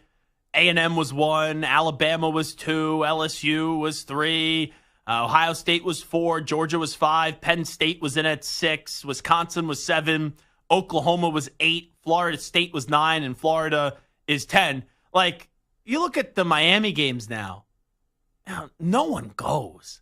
That place is empty. And I like Mario Cristobal a lot. I do. I think he was at FIU, and that's when I first was aware of him. And before Temple hired Matt Rule, I was basically saying, oh, Mario Cristobal, when I was covering that search, would be a great hire for Temple. And he did a very good job at Oregon, had that big win up against Ohio State, at Ohio State in the Horseshoe. I just hope he gets it right at Miami. And I know Miami fans don't want to hear patience, because that was the college football program. And oh boy, how the mighty have fallen. But you just look at Florida State, for example, who's about to fall as well. And I love Norvell at Memphis. And I thought it was a good hire by Florida State. But you got to survive the initial crap that comes your way. And what Norvell's done the last 2 years, now he's one of the finest coaches in college football. But Mario Cristobal, 5-7 the first year. Right, you had the parents complaining and all that stuff. It's just ridiculous. And then they go 7-6. They need a big season this year. And they got Cam Ward. Right, he was supposed to go to the NFL draft and then ended up coming on back. So you got a player at quarterback, and he was at Incarnate Word. And then last year, Washington State. So, you got a potential player right there. But that's a program that Mario Cristobal, even if it's not all roses this year and all greatness this year, he's got to have a good season, like just a good season. They blew that game last year. They were able to recover. But I hope Mario Cristobal could work, but you're going to have to survive some tough years, and it's tough as a college football program, especially with a fan base that may not show up, but they're still rested on the glory days. It's tough for a coach to survive at a place like Miami. Should have never tore down the Orange Bowl. That's it. That's it. You want to point to the downfall of Miami football? That's it. I was sitting there, and I saw Chris Hess. He was like, you could tell he was just like jonesing to get on the radio. Itching. Like, he was itching. He was like shaking. I was like, what is he about to say? And the moment I took a breath, should have never got rid of the Orange Bowl. You're a quirky guy, I will say. I mean that in a positive way, too. I was just not, that entertained me. I wasn't expecting those words to come out of your mouth. All right, it is the Zach Gelb Show on the Infinity Sports Network. Bart Winkler will join us 20 minutes from now for our Winkler Wednesday, but we come on back. We'll do a little This Week in Sports History. You're in a 5-minute break.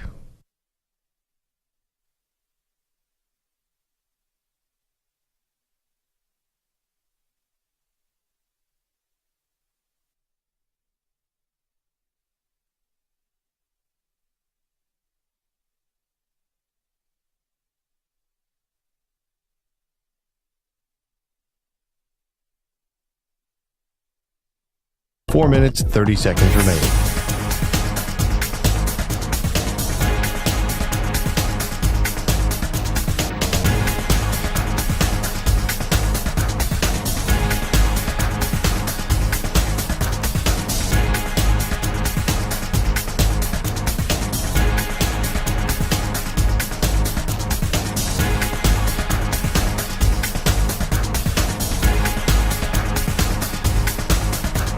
Four minutes remaining.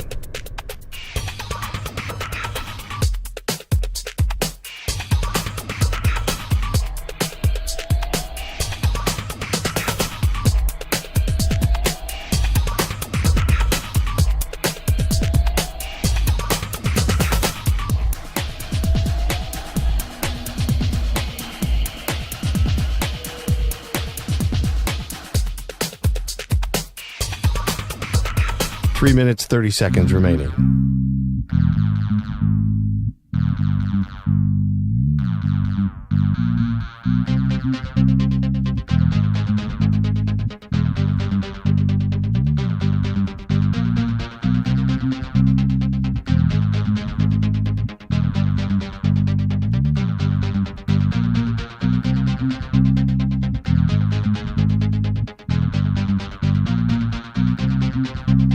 Three minutes remaining.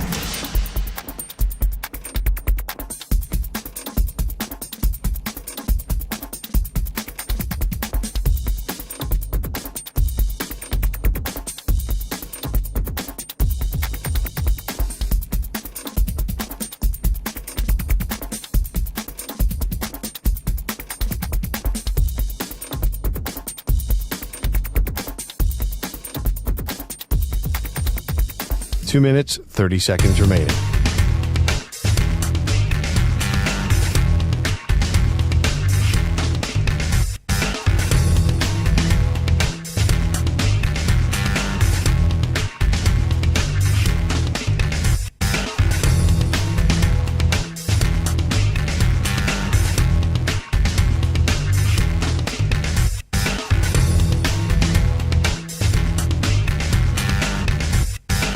Two minutes remaining.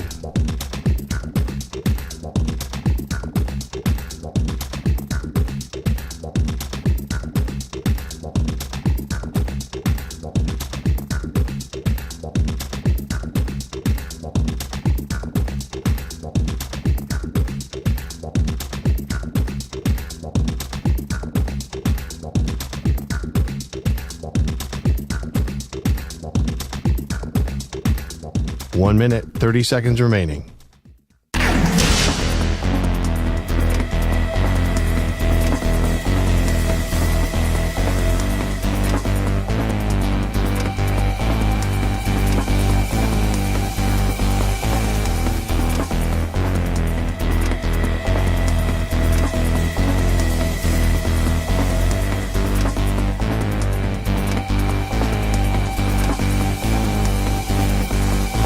1 minute remaining.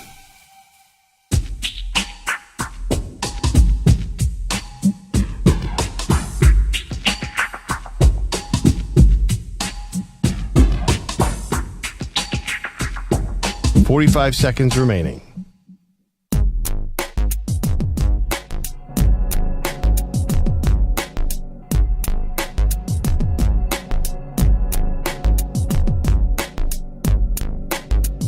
"30 seconds remaining.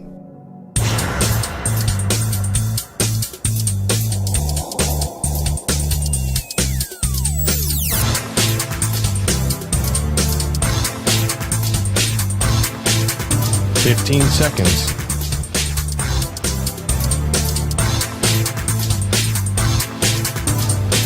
Break ends in 5 seconds.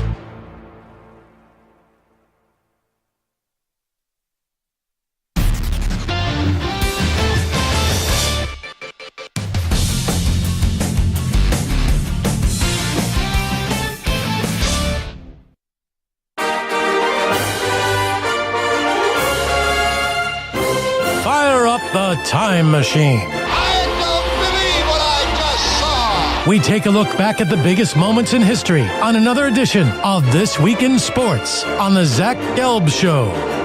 Alrighty, time for another edition of This Week in Sports. Let's hear from Stuart Kovacs, who will tell us a few things that happened this week. May it be a year ago or many, many years ago. What do we got cooking, Stu? All right, the first one, we have June 24th, 2010. In the longest match in tennis history, American John Isner defeated Nicolas Mahut of France at Wimbledon, and it had multiple delays. The match lasted 11 hours and 5 minutes over 3 days of play. Isner won in the fifth set tiebreak 70-68. How about that? No 7 days in hell, if you remember that movie. No, that was. I remember being on vacation, summer vacation home. I believe that was my freshman year of college, and I just remember it just kept going on and on and on, multiple days. I was like, "This is crazy. This is fun." Next one, let's go. We have June 27th, 1988, in Atlantic City, New Jersey. Mike Tyson took on Michael Spinks. Both fighters were undefeated and going for the heavyweight championship. Tyson made quick work of Spinks, knocking him out in just 91 seconds.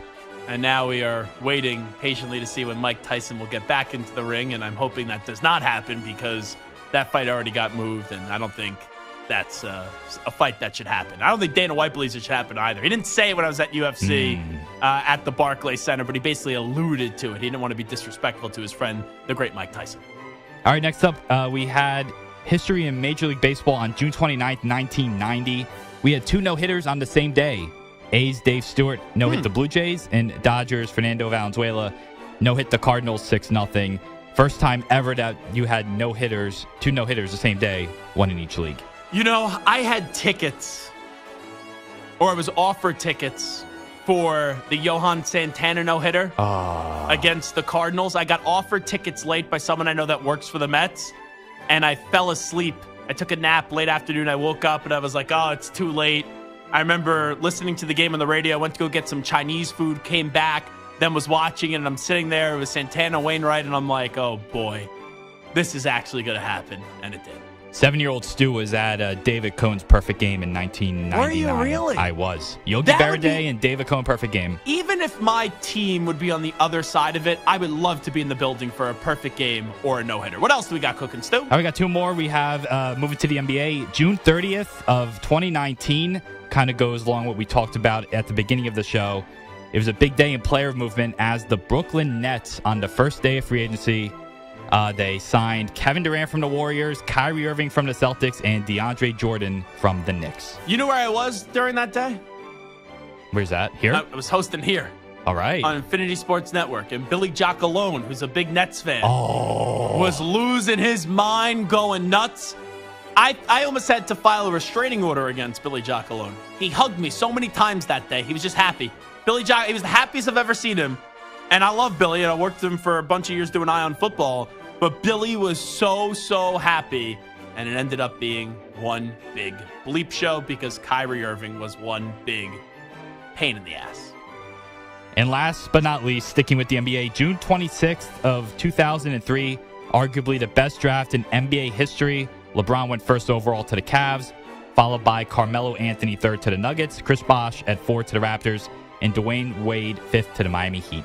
Why didn't you bring up the second overall pick in that draft? He was probably not as good as the other 4 players, and that is Darko Milicic to the Pistons. Could you have imagined if Carmelo would have been on the Pistons?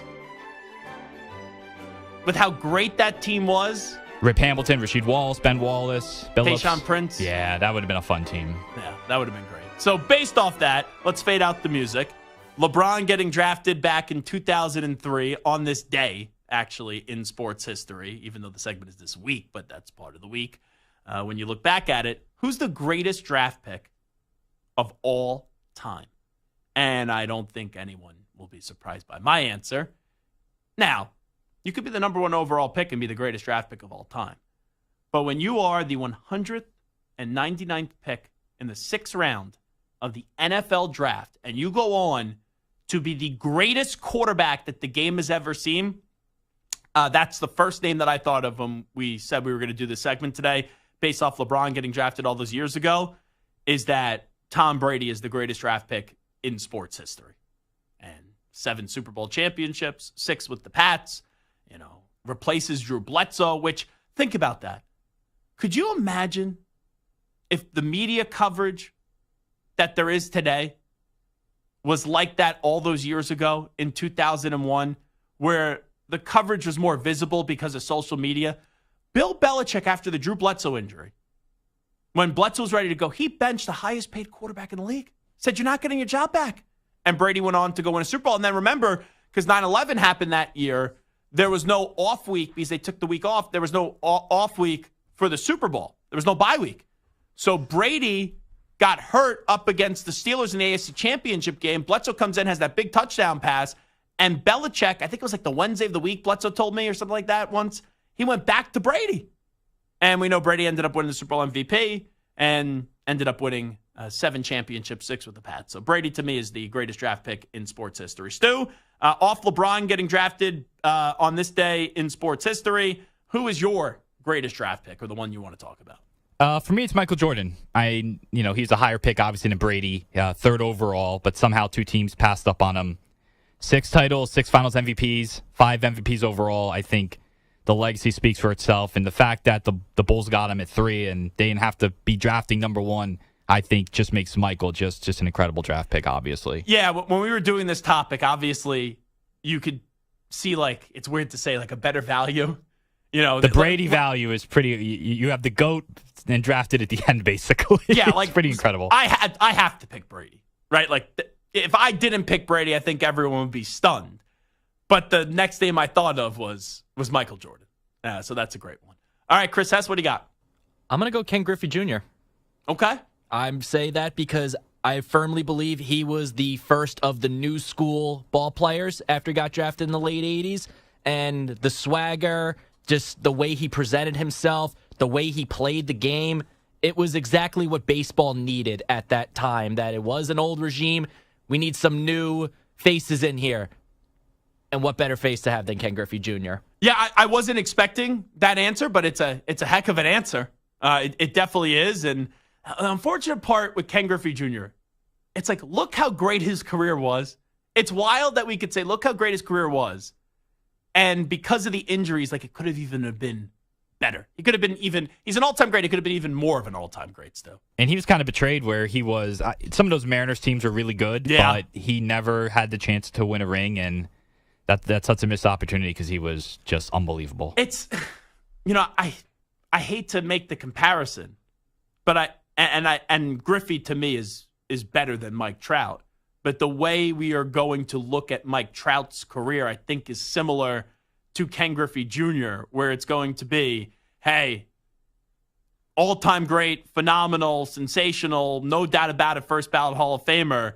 But imagine if the injuries didn't occur. Now, the shameful part with Trout is they only made the postseason one time, and they got swept in that wild card round, so that's just a travesty. Ack, you just heard some of the answers. You were like a sports almanac. I got a couple. Now, go ahead. I'm not sure what I walked in late, so I wasn't sure if the criteria is best value, like you said, Brady. Doesn't matter. Because the three that come to the top of my mind, Mike Piazza, drafted 62nd round. Which was a favor. Yes. Only, could you imagine that? Yeah. I mean, if it wasn't for that, if it wasn't the Piazza's fact that father and Tommy Lasorda's the relationship. Exactly. Then Mike Piazza may never have been in the major leagues. And plus, when you're at that spot to make it through the minor leagues, you have to have somebody in your corner. So that's one. Sensational. Henrik Lundqvist, a 7th round pick. He did not win the 6 Super Bowls or 7 Super Bowls like Tom Brady did.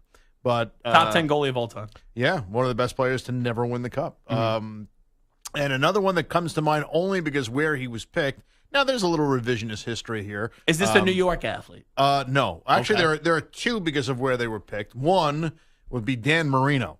Could you imagine getting away with that today? No, 100%. I mean, because Dan Marino wasn't like, oh, nobody knew him, or I mean, he was an All-American quarterback, and somehow how he wasn't drafted in the top 10 was amazing, not let alone late in the first round. And another, again, times have changed a little. But Kobe Bryant, Stu, I can't believe you didn't come up with that one. I thought of him, but the only reason I didn't pick him was because he wasn't drafted by the team that he technically. That's the only reason I didn't. So you know what? It was part of the. I'm glad you actually bring this up, and I always feel like weird now talking about Kobe Bryant because it's like crazy that he's no longer alive. But this is nothing. Well, I guess it's sort of the start of this, but it's a totally different point. When the draft happens tonight, it's the dumbest thing that the NBA does. The worst. These guys get drafted, then they get traded because it's not official yet. They're all wearing the hat for the team that they get drafted by that they're never going to play for, and they already got traded, and they still have that hat. I'm going to a draft tonight. I've been to enough drafts here. There's always a media member that is not like it's unfortunately usually an older media member that's not really plugged into their phone. And they just go there, and they sit there, and they see like some guy wearing a Rockets hat, but he already got traded to the Jazz, and he's asking about the Houston Rockets. It is so cringeworthy. It is so awkward. I understand because it's not official yet. That's why they do it, but we all know that player gets traded or something like that. I don't remember who it was. I don't think maybe it was Ray Allen. But I remember somebody being drafted and then being told during the interview that he was being traded. Yeah. What do you think of this? And here's another one that was this guy has been in the news cycle the last couple of hours. Mikal Bridges drafted by his hometown Sixers after starring in Villanova. Not only that, 2 seconds later he's gone. His mother, works for the organization. Yeah. And I was working for 97.5 at the time. Devon Givens, who is related to Mikal Bridges, was hosting the Sixers draft show on 97.5 from the facility, is crying, right? Because his relative gets drafted by the Sixers. The hometown Sixers. And then they trade him. And the guy they traded was Zaire Smith, I think. Yeah, it was not a good. He had some allergic reaction. Like his foot was also like all messed up. But not only that, but Mikal Bridges would have been the perfect guy for that team. Yeah. So now he becomes the perfect guy for the Knicks. Yeah. All right. It is Zach Gelb Show on the Infinity Sports Network. We will take a break. Good stuff right there by Ack. I always counted. I always knew they were going to give us a few random factoids by the Ack Rich Ackerman. You should be like you should write a book. Thank you. Random factoids. Just seriously, random sports like history.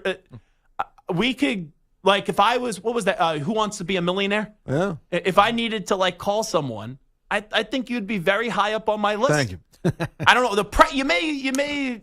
The pressure may get to you. I told you about this. Somebody had me on. Oh, on yeah, that that's land. right. And I really felt it. I was very, very nervous. Did you give him the right answer? No, I vaguely remember this. It didn't get that far. Oh, okay. Either he was out or he went with something. It was another topic that he went with somebody else. Like you have to submit a list of 10 people. Yeah, my favorite was some guy once won and he called his dad on like the last one, and it's like this great viral clip. He goes, Dad, I'll read you the question. I know the answer. I'm going to win the money. But I just wanted to call you and tell you I'm about to win $1 million, which is just one of those great moments. Okay, good stuff right there. We'll take a break. Come on back. Little Winkler Wednesday next. Scoopy Robinson going to join us in studio. We will preview the draft and also talk about all the craziness in the NBA. That will come your way at 5:20 p.m. Eastern time today.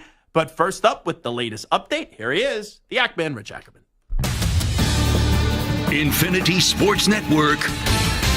Sports Flash. Only hours away from the NBA draft, the Hawks hold the number 1 pick, and a foreign player expected to go first for the second straight year, with 19-year-old forward Zachary Shea potentially being that first player selected. The Wizards will pick second, followed by the Rockets. Lots of afternoon baseball today, and right now, in the top of the 7th, the Braves lead the Cardinals by a score of 6-2, while the Astros all over the Rockies, leading 7-1 as they head to the 9th. The Rangers and Brewers are even at 5 as they go to the bottom of the 9th in Milwaukee. Jackson Chourio, the Brewers' impressive rookie, has an inside-the-park home run today for Milwaukee, while Nathaniel Lowe and Jonah Heim hit back-to-back home runs for Texas. Also underway and scoreless in the top of the second are the Angels and the A's. The Padres out to an early 2-0 lead over the Nationals in the bottom half of the second. These are finals. The Mariners defeated the Rays 5-2, while the Phillies got a 4-for-4 day from Brendan Marsh, who homered in a 6-2 win in Detroit. The Pirates topped the Reds 6-1. The Royals down the Marlins 5-1. I'm Rich Ackerman. 855-212-4227. That's the number to get in touch with us, the Infinity Sports Network. Give us a call, 855-212-4227.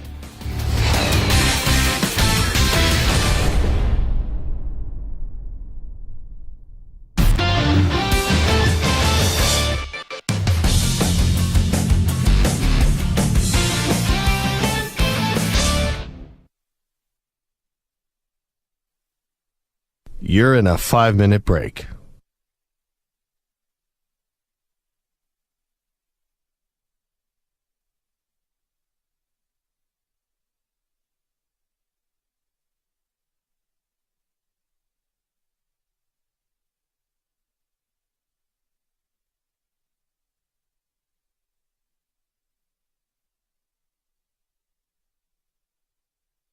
Four minutes, 30 seconds remaining.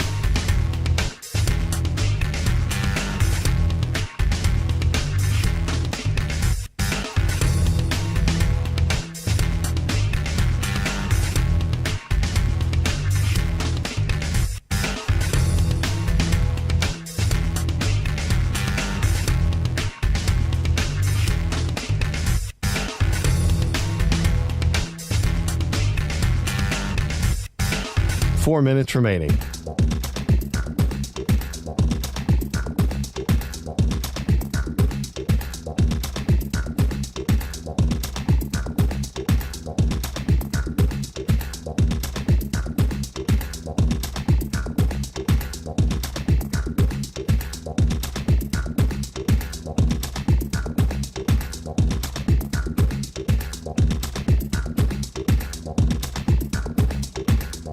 Three minutes, 30 seconds remaining.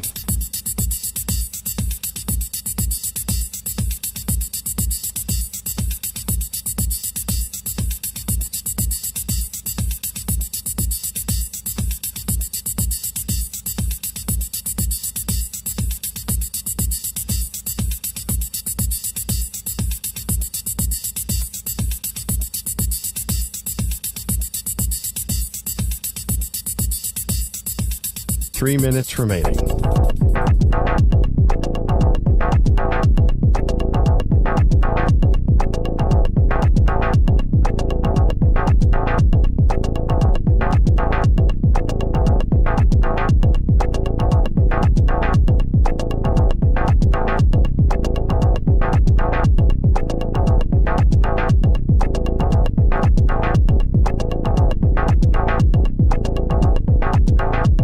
Two minutes, 30 seconds remaining.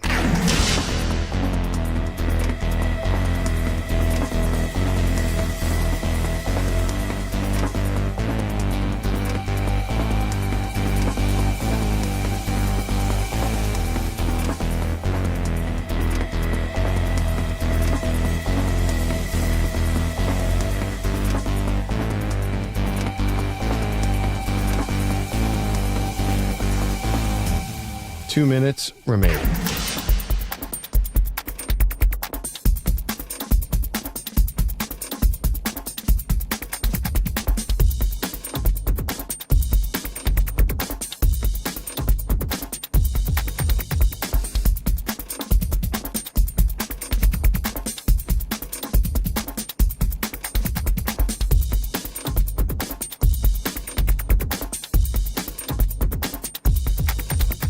1 minute, 30 seconds remaining.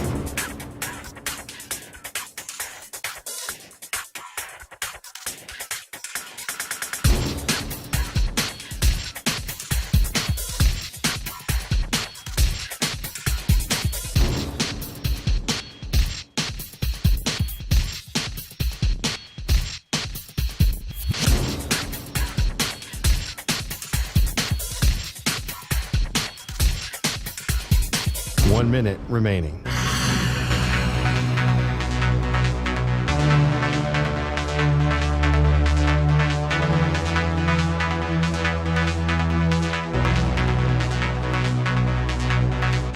Forty-five seconds remaining.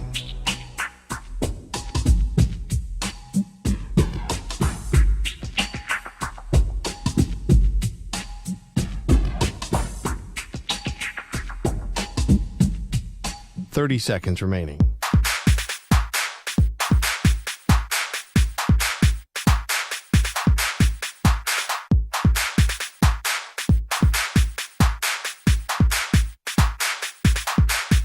Fifteen seconds.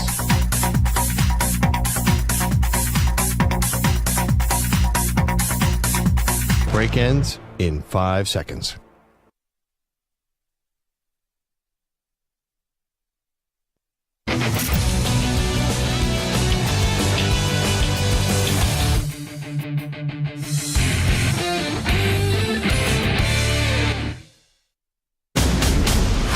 It's an epic battle for the Infinity Sports Network. Zach. Lethargic, putrid, pathetic. Quitters. They're quitters. What a joke. Bart. Something fun to talk about. That's what we do here. It's like, hey, guys, it's like we're just hanging out at a bar talking sports. It's time for Winkler Wednesday. Only on the Zach Gelb Show. Make sure my energy is good for this one. The great Bart Winkler is here with us. He is the host of the Bart Winkler Show, weeknights on the Infinity Sports Network, 10 p.m. to 2 a.m. Eastern Time. And also, he's wearing a hat that says he's the world's best dad. I'm assuming that was a Father's Day gift that you just got, and that's an awesome Father's Day gift. How you doing, my friend? It was. Thank you. I'm not wearing it to do it for any other reason than to remind my son that I am the world's best dad, because he's been a little bit of a jerk as of late. So Your son has? Oh, yeah. Isn't your kid like 3? He's going to be 5 in August. Oh, wow. August what? That doesn't matter. What do you want, his social too? No, I'm just born in August, so I was curious. I wonder if we shared the same birthday. Double-digit day? No. Okay, we don't have to get into that much detail. I'm August 9th, by the way. I'll be expecting a happy birthday from you. Well, it's the same weekend then as him. Okay, gotcha. So what is he, August? You know what? I'll remember that. I'll track that in my phone right now. Zach's birthday. I expect like a handwritten note to the 345 Hudson Street Studios from Bart Winkler saying, Zach, you're a dear friend. I love you. Happy birthday. That's Maybe I'll even hand deliver it so I can finally see my employee building. But anyway, I have a statement here from Matt Ishbia, the owner of the Phoenix Suns. His team is in the news right now because last night you were on the air while all this chaos was going down, and you had breaking news where Mikal Bridges gets traded to the Knicks for 4 unprotected first-round picks and then some. And it's probably tough to react with the whole Nets and Rockets trade because I didn't get it at first. There was like 6 tweets from Woj. And then I tried to read it, man. I tried to read it on air, and I was just like, guys, I'm sorry. I can't. Yeah. This is weird. This is too much. But basically what happened was it was like both teams were the GM in draft day where they were like, oh, I want all my picks back, and then Putney just because I feel like it. So the Nets get their picks back. And then the Rockets basically get all the Suns picks to try to go get a deal done. And there's been speculation that Kevin Durant is going to get traded to the Rockets. And if it's not Durant, then it's Devin Booker. So here is the owner of the Suns, and I'll get your reaction to this. Matt Ishbia on Twitter a few moments ago. NBA draft night is the best. Everyone talking about the drama and storylines. Some are right and some are wrong. My turn, of course. Phoenix loves Kevin Durant, and Kevin Durant loves Phoenix. And we are competing for a championship this year because we have the team to do it. Gotta love draft night. Go Suns. Your thoughts, Bart? I would like to see us go, and this may long-term hurt our industry, but I would like to see us go to a more statement-free society. Okay. Where we don't feel the need to give statements on everything. Like, he's basically giving a statement. This is the owner of a team. Yes. Who is responding to conversation that happened online. So he's basically responding to that. What happens if there is a trade? What happens if all of a sudden a trade comes up that is too good to pass up? Now he's put himself in a situation where he looks bad. Giannis, thankfully, has been in Milwaukee the entire time. Mm-hmm. But Giannis, every 6 months in the beginning of his career, he'd come out and he'd say, "Oh, I love this town. Yep. Loyalty's in my DNA." And I'm like, that's great to hear, but also don't do that anymore, because if you do leave, it's going to look dumb and make us mad. And this Texas A&M coach, this guy needs to be excommunicated from sports. Oh. The worst thing I ever saw in my life. Actually, I think we had that sound. So this is the Texas A&M baseball coach, Jim, what's his name? Schlossernagel? Is that Strasberry. Schlossnagel? Nosberry. Schlossen, Schmegel, Bagel with Schmier, Schnossernagel. He's the coach at A&M. They lost the College Baseball World Series, right? That's what the rumor is, yeah. To Tennessee. Was it to Tennessee? Chris Hess. All I know is Tennessee won. That's all I know. Good old Rocket Top. So he gets a question in a post-game press cut. We have the audio play, and here was the reaction. About your future in Aggie land. Yeah, I mean, I think it's pretty selfish of you to ask me that question, to be honest with you. What a jerk! But I left my family to be the coach at Texas A&M. I took the job at Texas A&M to never take another job again, and that hasn't changed in my mind. That's unfair to talk about something like that. That'd be like you asking Montgomery if he's going to sign in the draft. But I understand you got to ask the question, but I gave up a big part of my life to come take this job, and I've poured every ounce of my soul in this job, and I've given this job every single ounce I can possibly give it. So write that.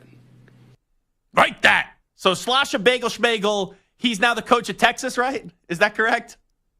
Yeah, and was that true that he met them in a cemetery? I saw a report that because then they knew nobody would be there at the cemetery. Wait, what? That seems like a fake tweet. I know, but it's too good not to just. So that's why I did that. Was that true? That's why I did that, because if it is. So I don't know why people do stuff like that, and the more defensive it seems people get, the more obviously there's some truth behind it. And then this poor reporter, being, and I know you've been to a lot of events and you've got it down. You're a pro, but when I still go and do a Q&A, I feel like nobody wants me there. They don't want these questions. They don't need us. We need them. And so I was talking about this last night, and someone said, "Well, why does the reporter fight back?" And it's just that's not the arena to do that in. So now I got to add this guy, Slosha Bagel. Yeah, I got to add this guy. Now this is 4 coaches that I am actively rooting against. Him, okay, Craig Counsell of the Cubs. Oh, okay, that's personal, sure.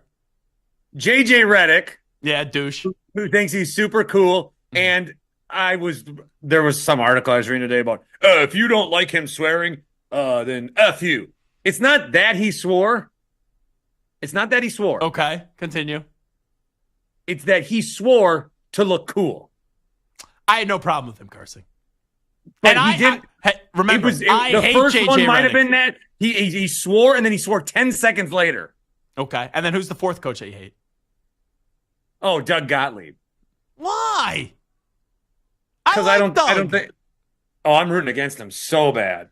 Why? Because he's doing the radio show and coaching? Well, first, I'm a UW Milwaukee guy, not a UW Green Bay guy. But second, if he succeeds, Zach, it's over for us. What do you mean? If he then succeeds, everybody realizes how easy this job is, that you can coach a D1 basketball team. Yeah, no, I actually looked at it as inspiring because, Doug is an afternoon radio host on a national network. So am I. So then I could go coach basketball somewhere. But then I'm not coaching anywhere. And it just shows Bart's got a 4-hour job. Ooh, that must be hard. These guys with these 3-hour jobs are coaching teams of the Horizon League semifinals. If you were in afternoons, maybe you have a chance to go get a job at coaching basketball. Or if I just start a podcast, which I did, and I haven't got any offers. I'm just messing with you. Durant, if he gets traded to the Rockets, what would your reaction be? I would be like, dude, I'm tired of Durant. I am too. I want Durant, if he's going to force a trade, to go back to Golden State. That would be good. Then he would be looked at like it would completely erase that legacy, or it would change it in a positive way. He would be seen as the savior. They needed him to win those. But the problem with Kevin Durant. What about OKC? What about OKC? Maybe go back. That would be good too. What he needs to do is I think I've told you this, he needed to play in the 80s or the 90s. Why? He needed to play where there wasn't a social media era. Oh, 100%.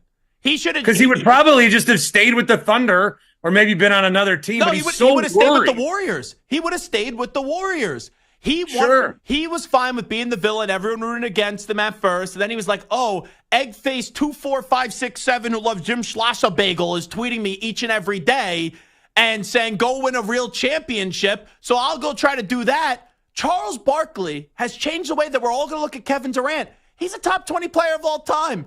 He is. He's not top 10, probably not top 15, but top 20, right? If you're top 20, you should be an immortal, but it doesn't feel like an immortal because we're all going to look back and be like, yeah, it was more of a bus rider rather than a bus driver. Well, if he would just like not care what, and again, it's not that he cares what. Okay, if Charles Barkley says something about me as a basketball player, I care. But if other people say, sure, I might care. Like, oh, I saw these tweets. Man, these are, they pile up. Yeah, if Doug Gottlieb said something about you as a radio host, you would care, right? Doug who? But you can't equate the burner accounts can't hurt you as much as Charles Barkley hurts you, and that's what he did. No, 1,000%. How are you going to cover the draft tonight with all these players that we don't know that end up getting drafted and you have to react to it? I don't know. My old co-host used to take off during the NBA draft. I should have done that. Get Shep on. Be a good guess. Oh, yeah, I could get Shep on. Shep also claims that he may be the world's best dad. Just how he claimed like he could coach the Los Angeles Lakers. I'm not even a dad yet, but I know I have the skills to be one. And Shep isn't even a father. But he knows he will be a good one. Why are we doing this? 1,000%. Bart, why do you keep on bringing up me when you're on McGill? Why do you keep on bringing him up?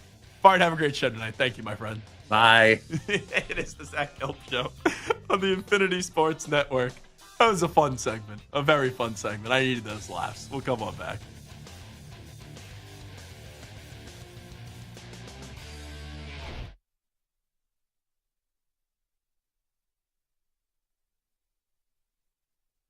You're in a 5-minute break.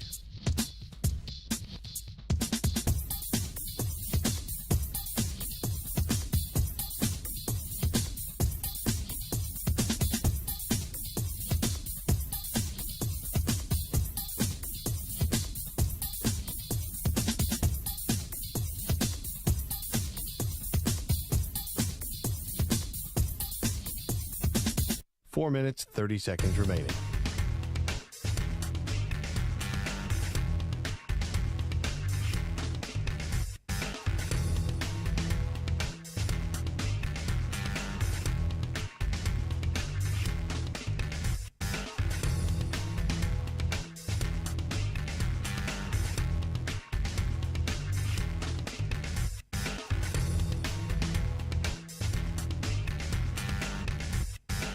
Four minutes remaining.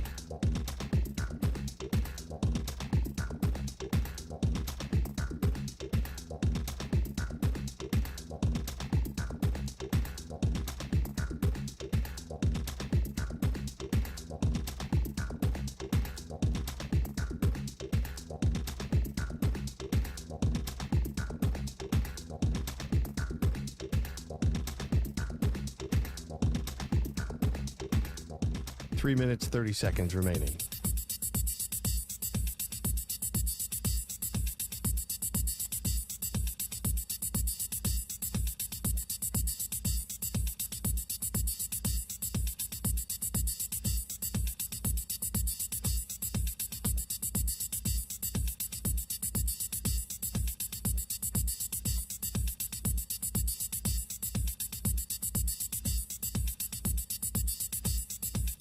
3 minutes remaining.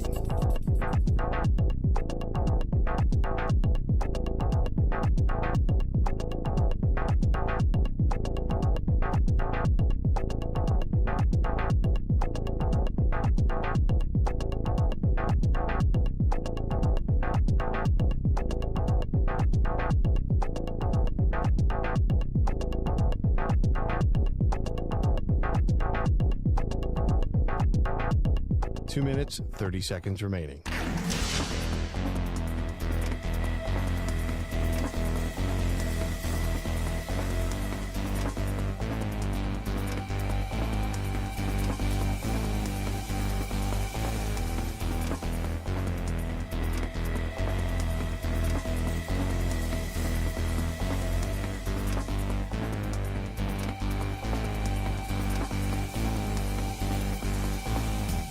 Two minutes remaining.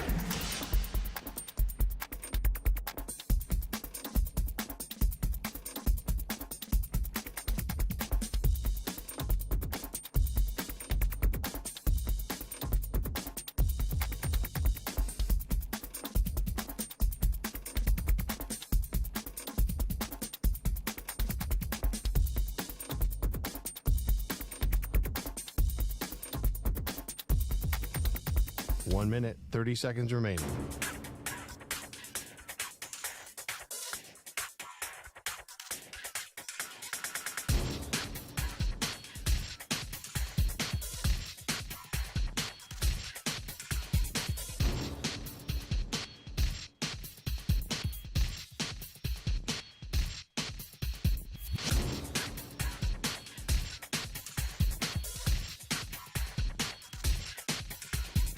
One minute remaining.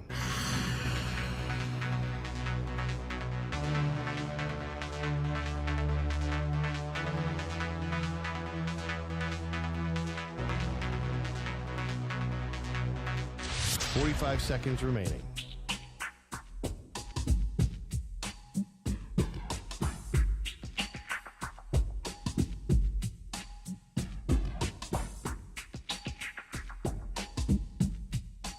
Seconds remaining.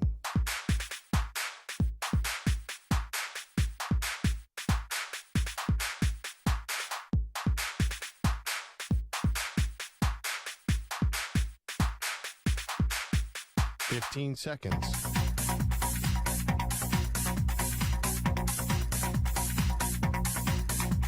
Break ends in 5 seconds.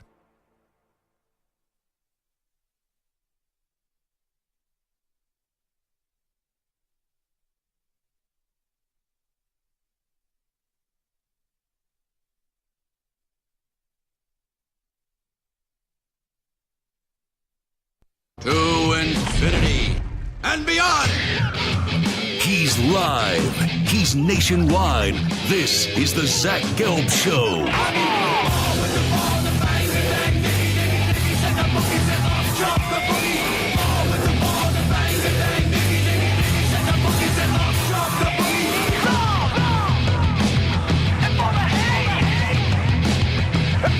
Here's your host, Zach Gelb. Alrighty, rocking and rolling. It is the Zach Gelb Show on the Infinity Sports Network. We will try to get the NBA scoop with Scoop B. Robinson, who's going to be joining us in studio coming up 20 minutes from now, as we will discuss not only the NBA draft that comes your way this evening. I will be at the Barclays Center, so if you want to follow me Instagram and Twitter, do so right now at Zach Gelb. I'll get you all the behind-the-scenes access, ZACHGELB, but there's a ton of NBA trades that have gone down and also rumors to discuss with Scoop B. Robinson coming up 20 minutes from now in studio. We know Mikal Bridges traded to the Knicks last night. The Nets get all these picks, 4 unprotected first-round picks, and then some. And then the Nets made a trade with the Rockets, where the Rockets basically is the easiest way to say it, get all the Suns picks that the Nets got in the Kevin Durant trade, and the Nets get their own picks, 2025, 2026 first-rounders, that were used with swaps and their own picks that were originally in the James Harden trade from the Rockets to the Brooklyn Nets.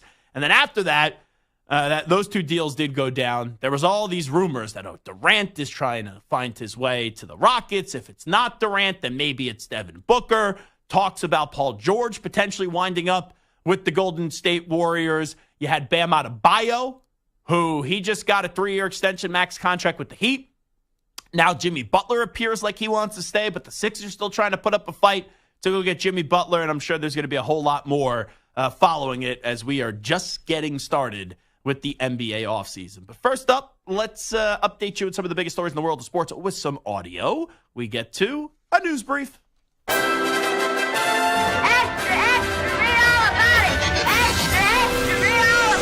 Time for your daily news brief. We get you caught up on the rumors, reports, and reconnaissance from the day in sports. Alrighty, let's get to Stephen A. Smith. He was on First Take, obviously the host of that show, earlier this AM. And he's saying, regardless of what the Suns say, how much they want to keep Kevin Durant is actually no longer wanted by the Phoenix Suns. Pay no attention to what Phoenix is saying. They want out of Kevin Durant right now. That's number one. Wait, say that one more time? They want to trade Durant. Pay no attention to what Phoenix is saying. They want out of Kevin Durant right now. Wow. That's number one. Again, why do the Rockets do the deal, Molly? That's why I asked you. I was like, wow. Number two. Okay, go ahead. Number two. Also, Houston doesn't want Kevin Durant. Ime Udoka may want him. But organizationally, they know that they are not there yet. So their plans are more long range. And they would prefer a Devin Booker, who they know it's a slim chance they'll get, but that would be their preference. So I actually think Stephen A. Smith is spot on here. Because, Stu, if you look at this objectively, I know the Suns, obviously, I know the Rockets got more picks here, but the Nets were going to be bad either way.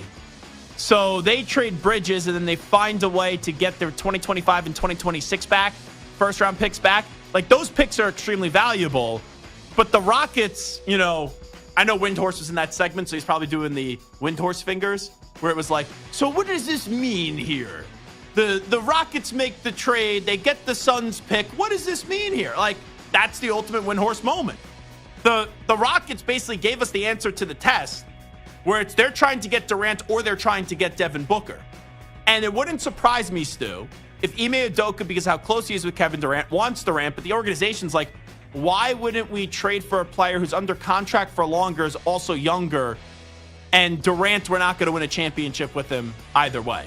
So I think everything that was said there is actually true, even though Matt Ishbia releases a statement a little while ago saying, NBA draft night is the best. Everyone talking about the drama and storyline. Some are right and some are wrong. My turn. Phoenix loves Kevin Durant and Kevin Durant loves Phoenix.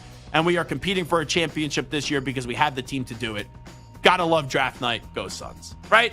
Would you agree that Stephen A. Smith is probably in the right here? I think so. And like you said, Ishbia releasing that statement, I don't necessarily buy it. He's just saying that. So here's why would the Suns want out of Kevin Durant? Is it because they gave up all these picks and now it's like, okay, this is not going to work, so let's recoup everything? Yeah, they probably realize they're not going to win. Because going into this time last year when they had Durant, Beal, and Booker, you kind of like, okay, that can maybe compete for a title. But didn't have the rest of the team, though. After 1 year, you kind of know that it's not going to happen. And, Durant getting older, I don't see them winning a title. Remember when the Cardinals tweeted out, I know it's a Phoenix team, right? An Arizona team.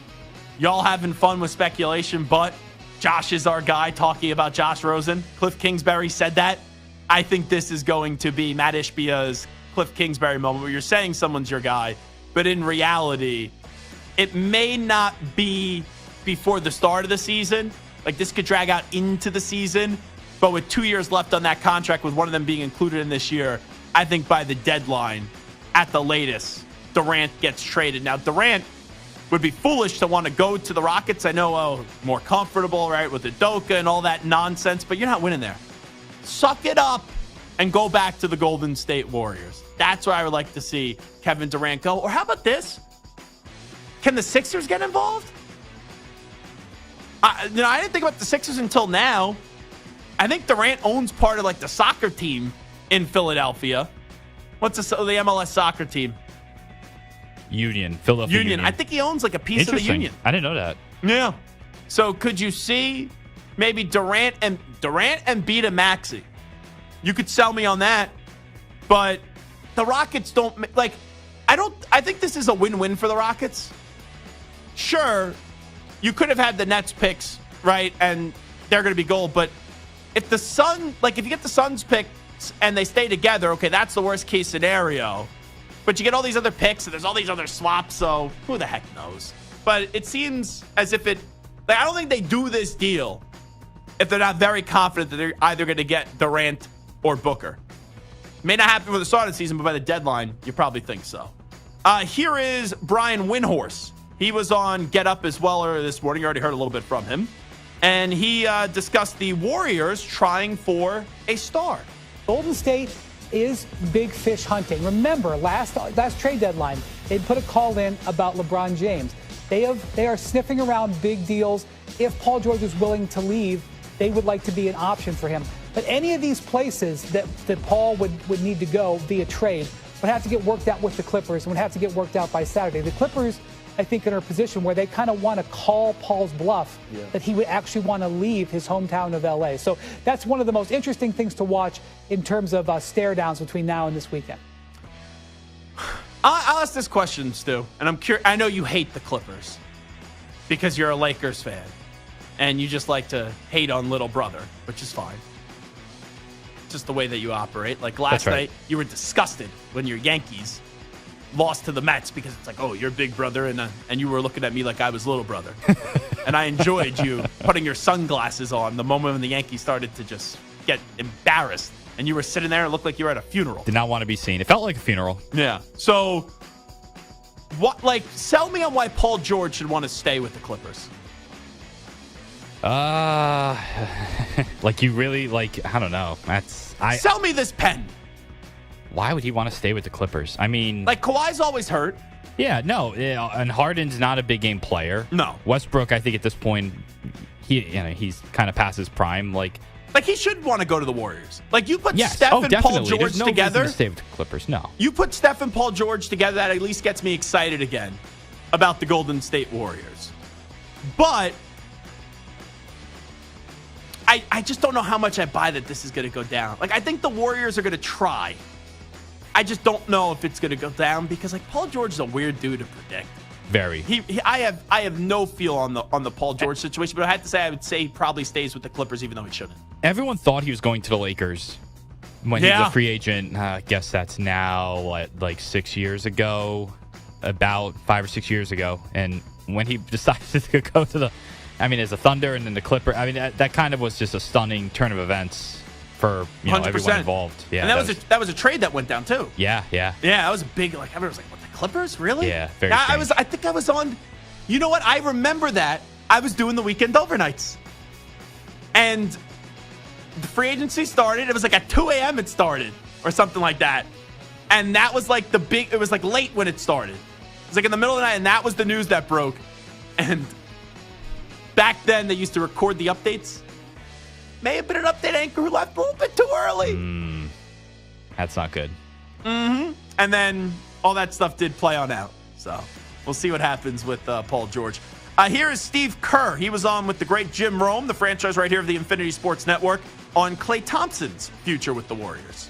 This is the way it works in the NBA and any professional sport. There's just going to be difficult moments. Uncomfortable moments where money is involved, contracts, respect, however you want to put it.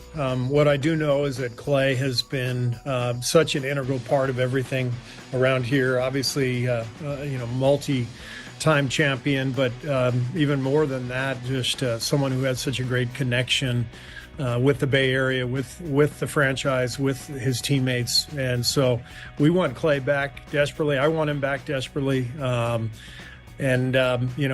will have our conversations, and he's got to make whatever decision he makes. But, we really want him back. He's Klay Thompson.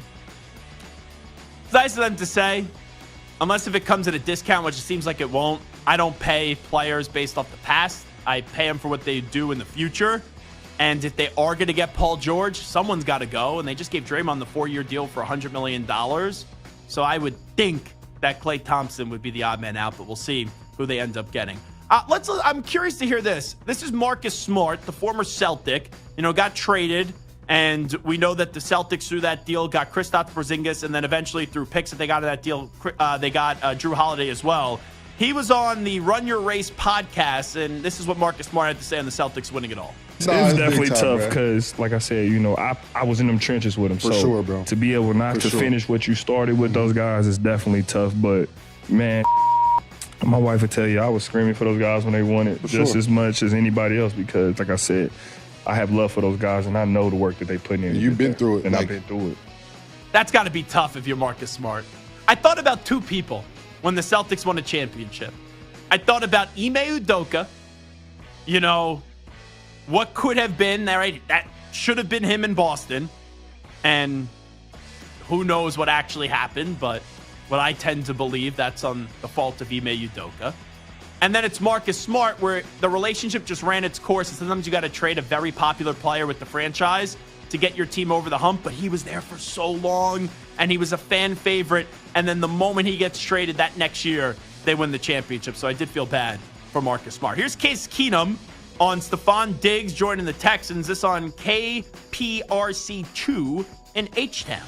To watch him just absolutely do some dirty things on some routes that I haven't seen anybody else be able to do. He's a dynamic player, and he has not lost a step. If anything, he's got more savviness with some stuff that he could put some extra sauce on some routes when he needs to, but when there's not time to take patience, he's got to go right now. So he's done a great job of continuing to build his craft and work his tool set. So I'm excited to see what he can do in the fall. You know what's crazy? So that was the Minneapolis Miracle play. Viking with Keenum and Stephon Diggs. But it's wild that did you know, Chris Hess, that Case Keenum's still in the league? I was aware that he was still in the league. I just didn't know where in the league. And you know where he is now, right? Houston, right? Yeah. Huh. He was with the Texans last year. That comes full circle, huh? It just shows you. If you're an okay quarterback, even if you're a bad quarterback, and he had a good season in Minneapolis, right? He's been on the Texans, the Rams, the Texans again, then back with the Rams, the Vikings, the Broncos, at the time, the Washington Redskins, the Cleveland Browns, the Buffalo Bills, and now on his third stint with the Houston Texans. He's only 36. I would have thought he was older than that. And he played his college ball at Houston, so there you go. Yeah. And undrafted in 2012. But that's just crazy. And now he's reunited with Diggs. Now, the only way he gets on the field is if someone gets hurt. You don't want to see C.J. Stroud get hurt because C.J. Stroud is that franchise, and he's unbelievable. But I think Stephon Diggs will have a good year. Because I did think he started to slow down last year, but I thought a lot of that was mental because he didn't want to be in Buffalo anymore. I think Stephon Diggs, you got a good receiving room. We'll see what the health is of Tank Dell. You got Nico Collins, who's a stud. They got Dalton Schultz is on that team, the tight end. They got a really good pass-catching room with the Houston Texans. So I think Stephon Diggs will have another big season. He's going to bounce back year. All righty, that is the news brief. It is Zach Gelb Show on the Infinity Sports Network. We'll get the scoop on all things going on with the NBA with Scoop B. Robinson, who joins us next.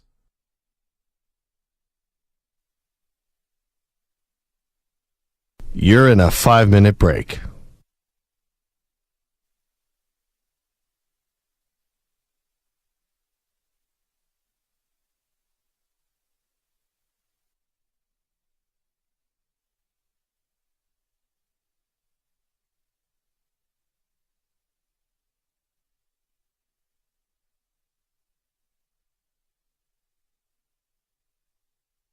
Four minutes, 30 seconds remaining.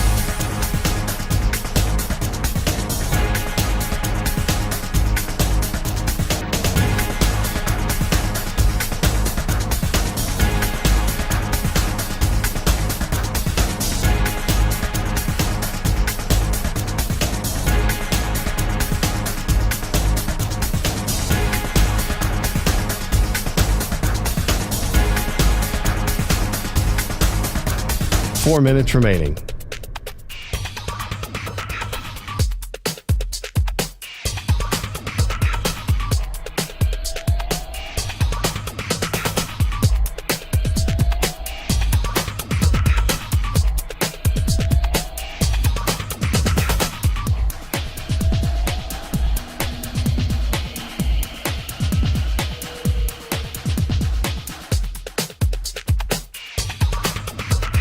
3 minutes, 30 seconds remaining.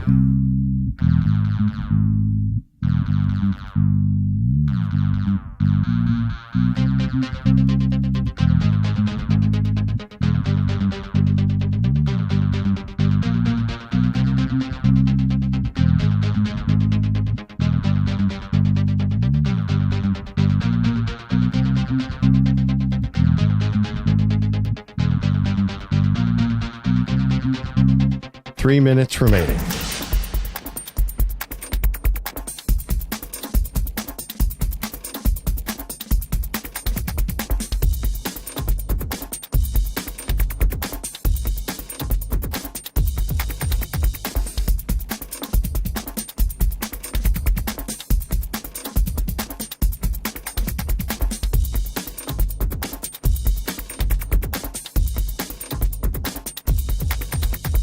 Two minutes, 30 seconds remaining.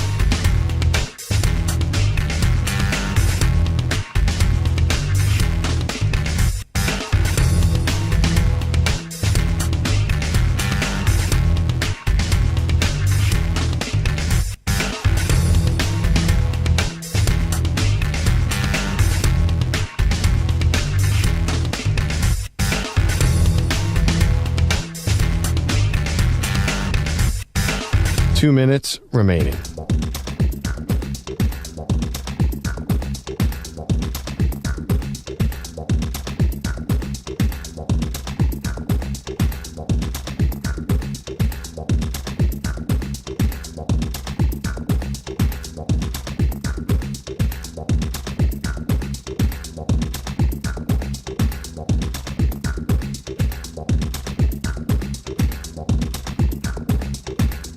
One minute, 30 seconds remaining.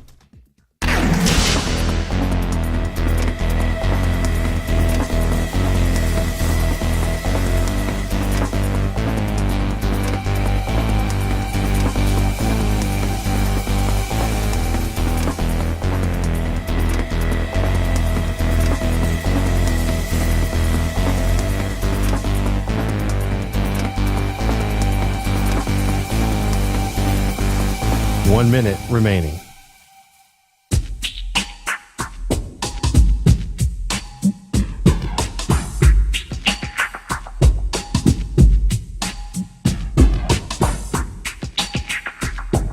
Forty-five seconds remaining.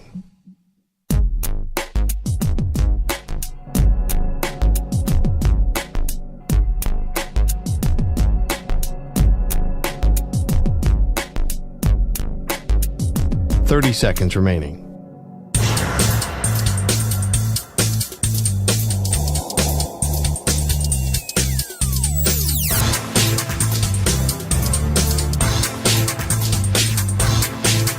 Fifteen seconds.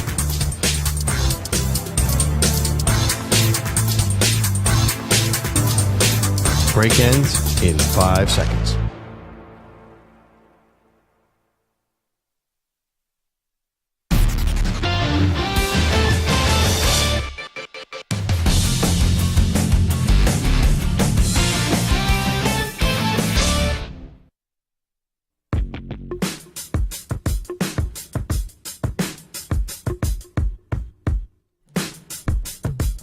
The fun continues on the Infinity Sports Network.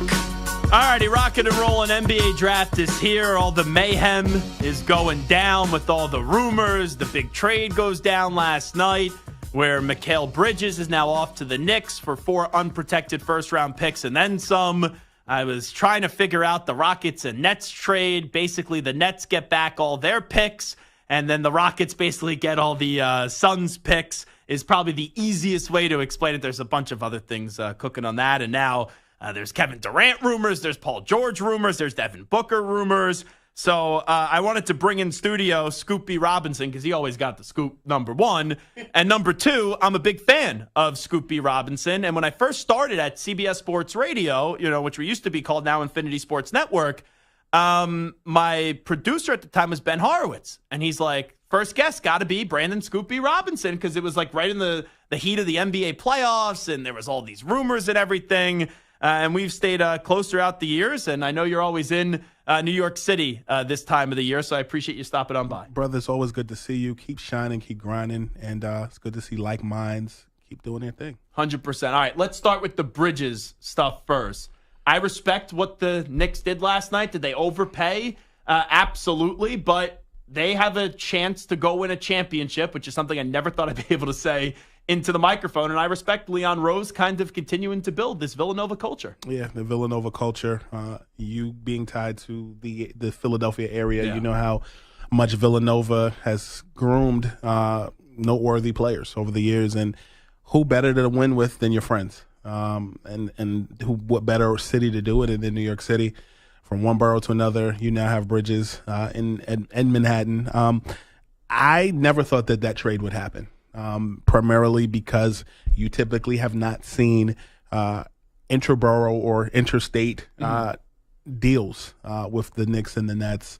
But the Nets desperately needed draft picks and to form some sort of an identity with a new head coach, similar assistant coaching staff, and Sean Marks finding a way to kind of redevelop that. For the Knicks, they're in a win-now mentality. The very thing that they were missing, they got.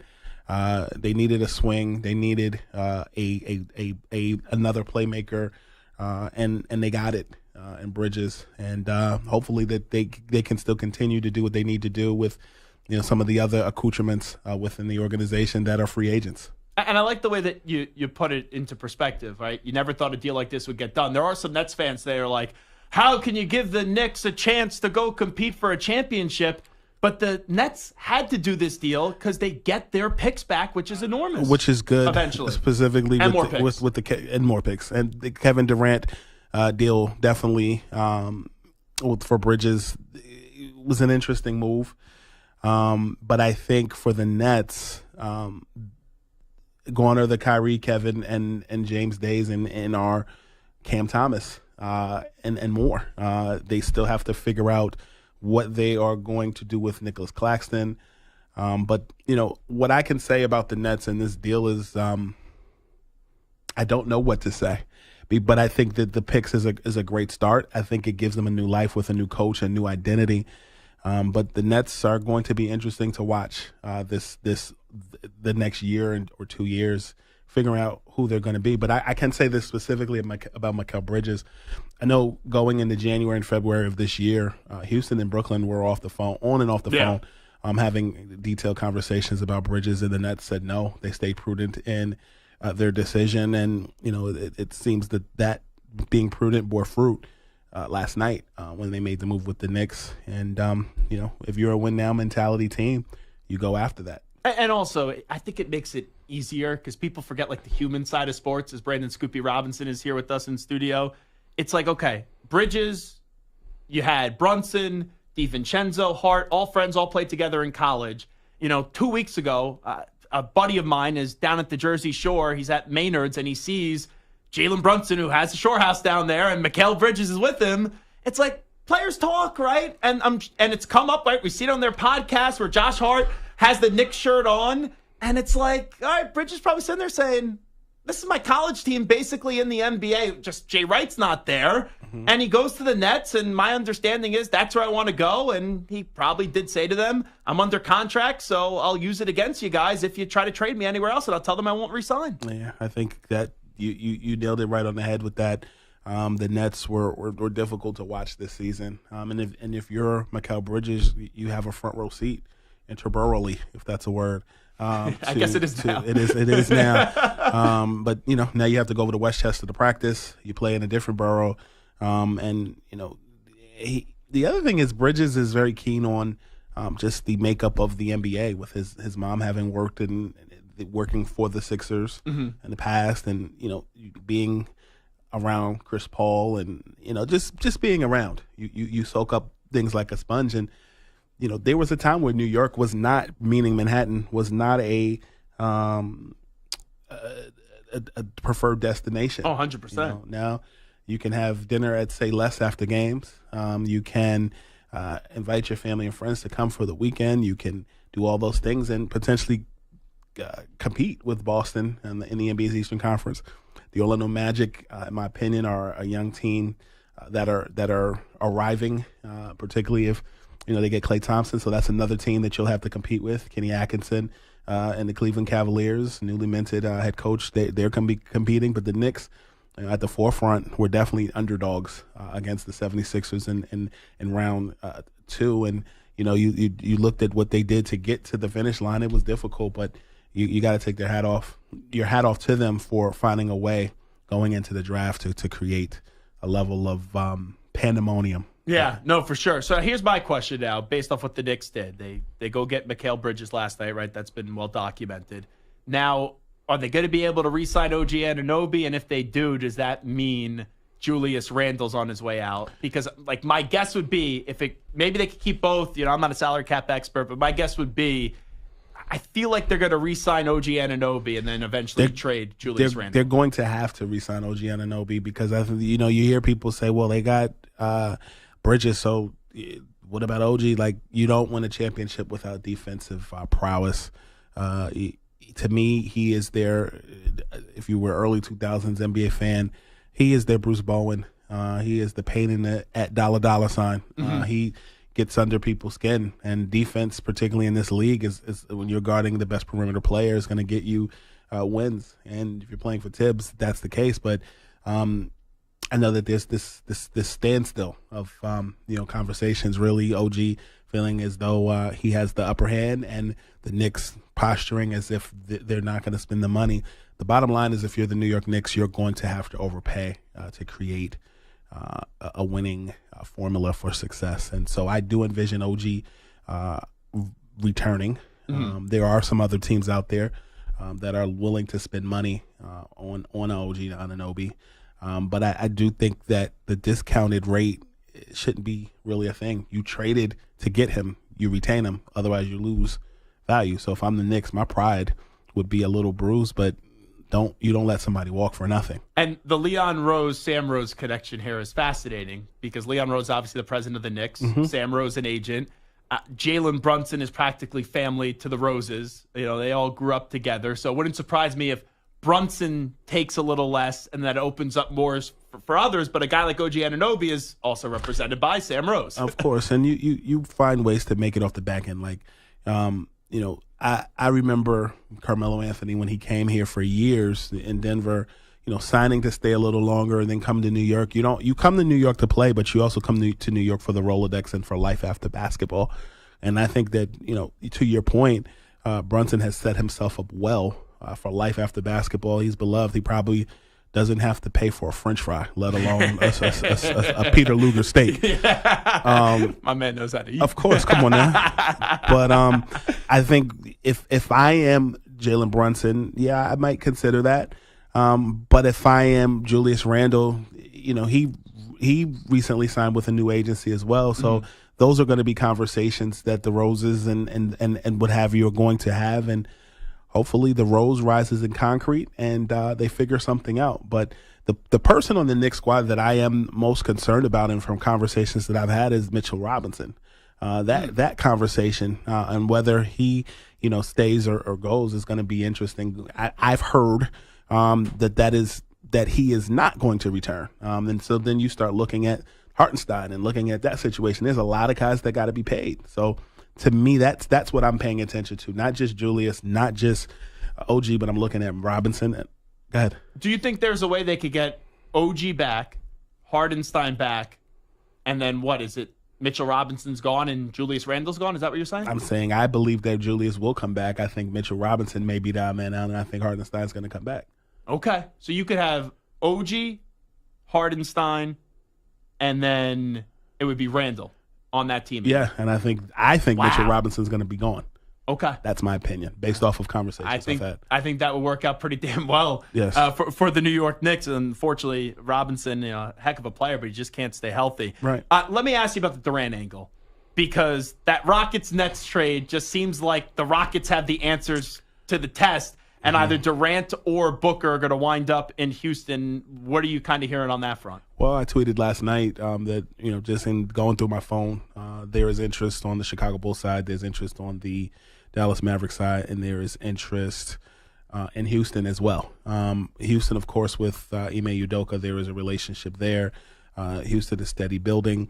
I have spoken to folks within Kevin Durant's circle today, and they said that it's their interpretation that, and quote, that the Phoenix Suns are 1,000% committed to keeping Kevin there, and that they want to build. And then you saw Matt Ishbia put out a tweet today, basically affirming that assertion. So if I'm to take the Suns at their word, they still need a point guard. They still need. But does Durant want to stay then? I got the indication that he does. Okay. Based off of conversations that I've had. But you know how this works. The draft is today and tomorrow, which is weird. And then you have free agency soon thereafter. And then it gets a little quiet. And then players, just like the Villanova Knicks, start talking. And so, you have those conversations. I'll tell you just from past experiences and being around Kevin and being around Kyrie with the whole Nets debacle. Kevin is the strong, silent type. And he really is committed to playing basketball. You look at even last season, this past season, with all that was going on with their coach, from the way it was described to me and from what I observed, Kevin has been given the blame a lot for things that are going on. And that had nothing to do, the issues with Vogel had nothing to do with Kevin Durant. It had more to do with other people within the organization. And the fact that the Phoenix Suns are still a young team with a new owner and not a lot of basketball or former basketball players that are legends that are in the front office. And so while that may be an issue that, people think that Kevin is this or Kevin is that, Kevin, is a quiet leader from just conversations with him and people who know within the organization. But anytime you're the face of that team, you're always going to get blamed. And I think definitely the combination of tweets that were going out about what were going to happen and what was going to happen with picks and things like that, I think it definitely kept people wondering. But I think Ishbia did a good job by kind of putting out that fire. So you said it was Houston, Dallas, and who was the third team that could be interested? And Chicago. All right, Dallas would do something for me. Houston would do nothing. Chicago would do nothing for me. I said it earlier. I would love to see Durant just go back to Golden State and try to then go win another championship with Steph Curry. Well, I think you're saying, depending on what happens with Klay Thompson, it would make sense if he goes to Orlando, and Orlando wants to throw a lot of money at him to go there. I think Kevin would be a perfect fit in Golden State. Dallas would make sense. Do you think it has any chance, though, him going back to Golden State? I think it depends on what happens with Klay. And I think it depends on, I know there's a lot of my colleagues who have put out reports about Paul George and Golden State spending a ton of money. Mm-hmm. I don't know that, I think Kevin, the familiarity with both Draymond and Steph Curry would be beneficial. They surprised many people in 22 by being able to beat the Celtics and win another championship. I'm not one to just throw the towel in and say that the Warriors are done. To me, they're the modern day San Antonio Spurs team in this iteration in the 2020s and beyond. I think he would fit. I think that's a basketball fit, particularly with familiarity. As a matter of transactionals and who has what and where, that's for the front office to decide. But I think from a basketball perspective, yes, I think that there is a fit there. All right, we'll do one more question here with Scoopy Robinson, then we'll take a break and we'll come back and talk about the draft. The Paul George dynamic, right? We've talked about the possibility of Golden State. It seems like Philadelphia is not going to happen. Like there was some buzz on that, and then it seems like that has gone away. Who else for Paul George are you hearing? Well, to the Philadelphia thing, to me, it's an off-on conversation from folks that I've spoken with on the Philly side. There's still interest. I know that some of that has been cooled off by some folks. I also think that a return to or coming back to the team that he's currently on, the Los Angeles Clippers.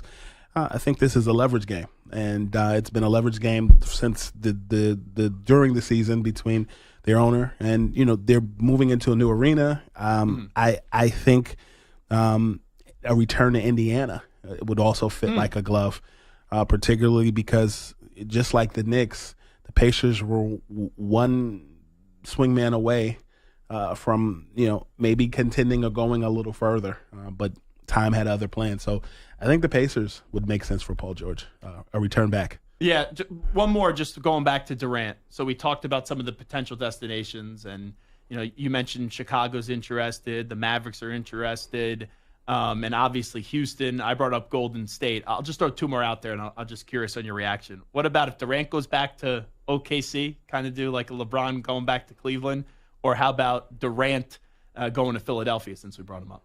So Oklahoma, I don't see, although I think that they have an impeccable roster. Right. As far as Philadelphia, I mean, there were conversations about Kevin coming to Philly while he was during his tenure with the Nets there.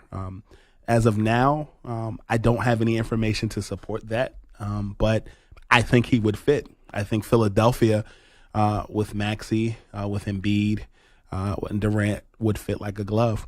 I know also that I feel like while it's likely that LeBron James will return to the Los Angeles Lakers, I personally think that if he is looking to chase championships still, a mix with Maxey and with Embiid would fit like a glove. But I think if his son is still in high school and if you're looking at the family angle and staying close, then you stay with LA. But I think Durant comparatively in Philly would make sense. But I'm going to hold those who I speak with within his circle, as well as Matt Ishbia, at their word, and that they're going to figure it out in Phoenix until otherwise proven not right. 100%. All right, let's do one more segment with Scoopy Robinson as we are going to start wrapping up this Wednesday show. We got one more segment to play, but first, let's get the latest update with the Act Man, Rich Ackerman. Infinity Sports Network Sports Flash. Well, there's been a lot of NBA news and more to come tonight with the first round of the draft taking place in Brooklyn, and the Hawks hold the number one pick, and that an international player could start the draft again, or perhaps UConn big man Donovan Clingan, or even someone else. The Wizards have the second pick overall, followed by the Rockets, the Heat, and Bam Adebayo are reportedly closing in on a 3-year extension worth $166 million. Lots of baseball action today. Right now, in the bottom of the sixth, the A's lead the Angels by a score of 1-0, while the Padres have a 4-0 lead over the Nationals in the top half of the sixth. These are all finals. It was the Mariners over the Rays by a score of 5-2. Cal Raleigh with a 3-run homer in the victory for Seattle, while Brandon Marsh went 4 for 4 the homer as the Phillies down the Tigers 6-2. The Pirates got homers from Andrew McCutchen and Ronnie Tellez in a 6-1 victory over the Reds. Jared Kelnick, a home run and 3 hits today. The Braves topped the Cardinals 6-2. It was the Astros over the Rockies 7-1, while the Royals defeated the Marlins 5-1, and the Brewers in 10. Andrew Monasterio with an RBI single to lift Milwaukee over Texas 6-5. I'm Rich Ackerman. The Infinity Sports Network is on your smart speaker. All you have to say is play Infinity Sports Network. That's it. Play Infinity Sports Network.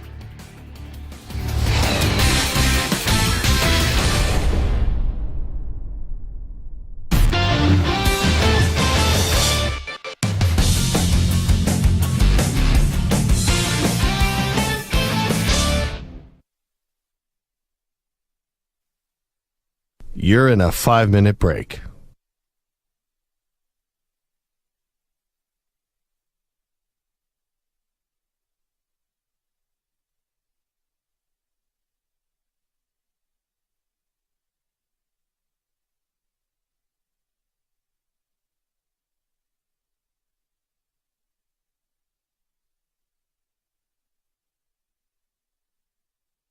Four minutes, 30 seconds remaining.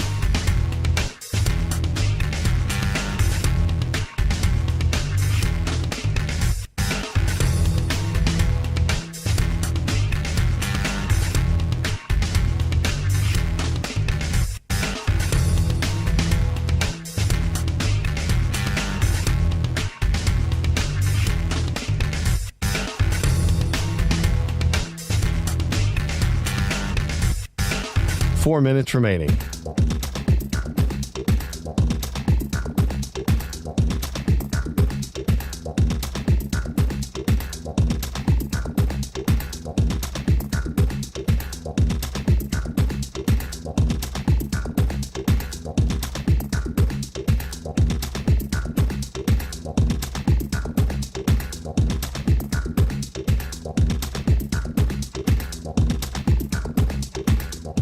3 minutes, 30 seconds remaining.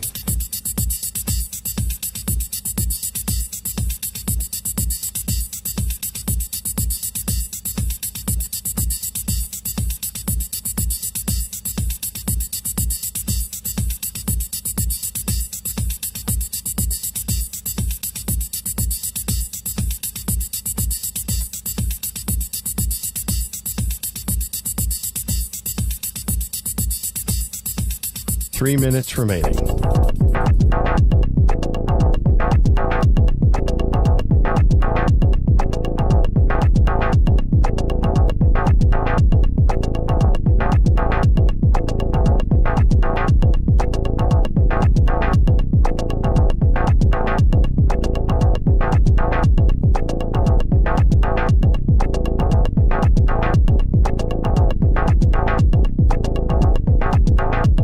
Two minutes, 30 seconds remaining.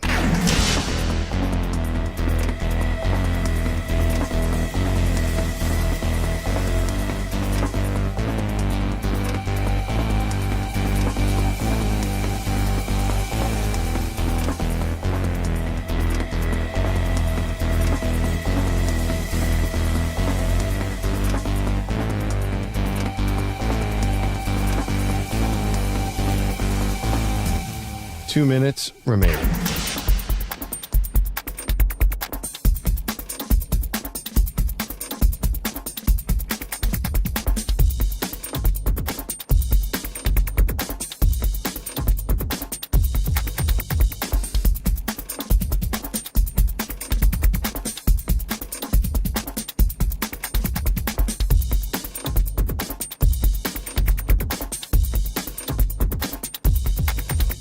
One minute, 30 seconds remaining.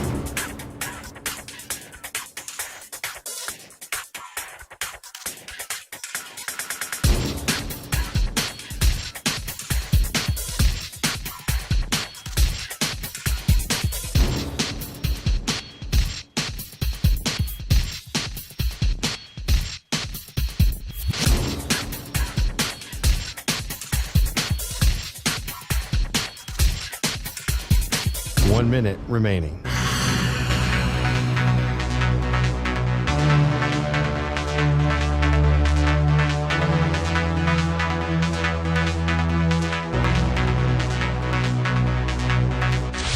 Five seconds remaining.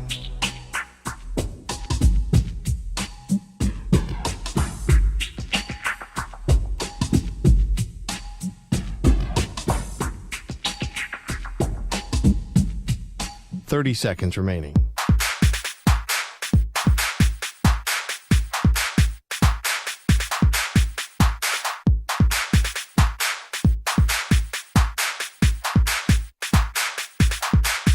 Fifteen seconds.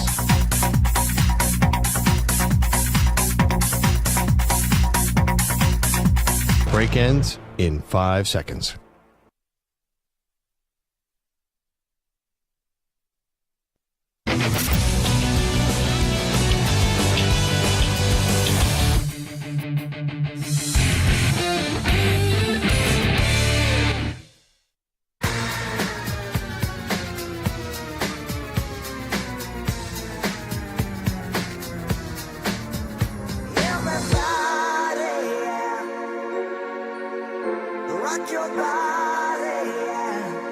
Hey, this is Howie. And this is Nick from the Backstreet Boys. And you're listening to the Zach Gelb Show. And guess what?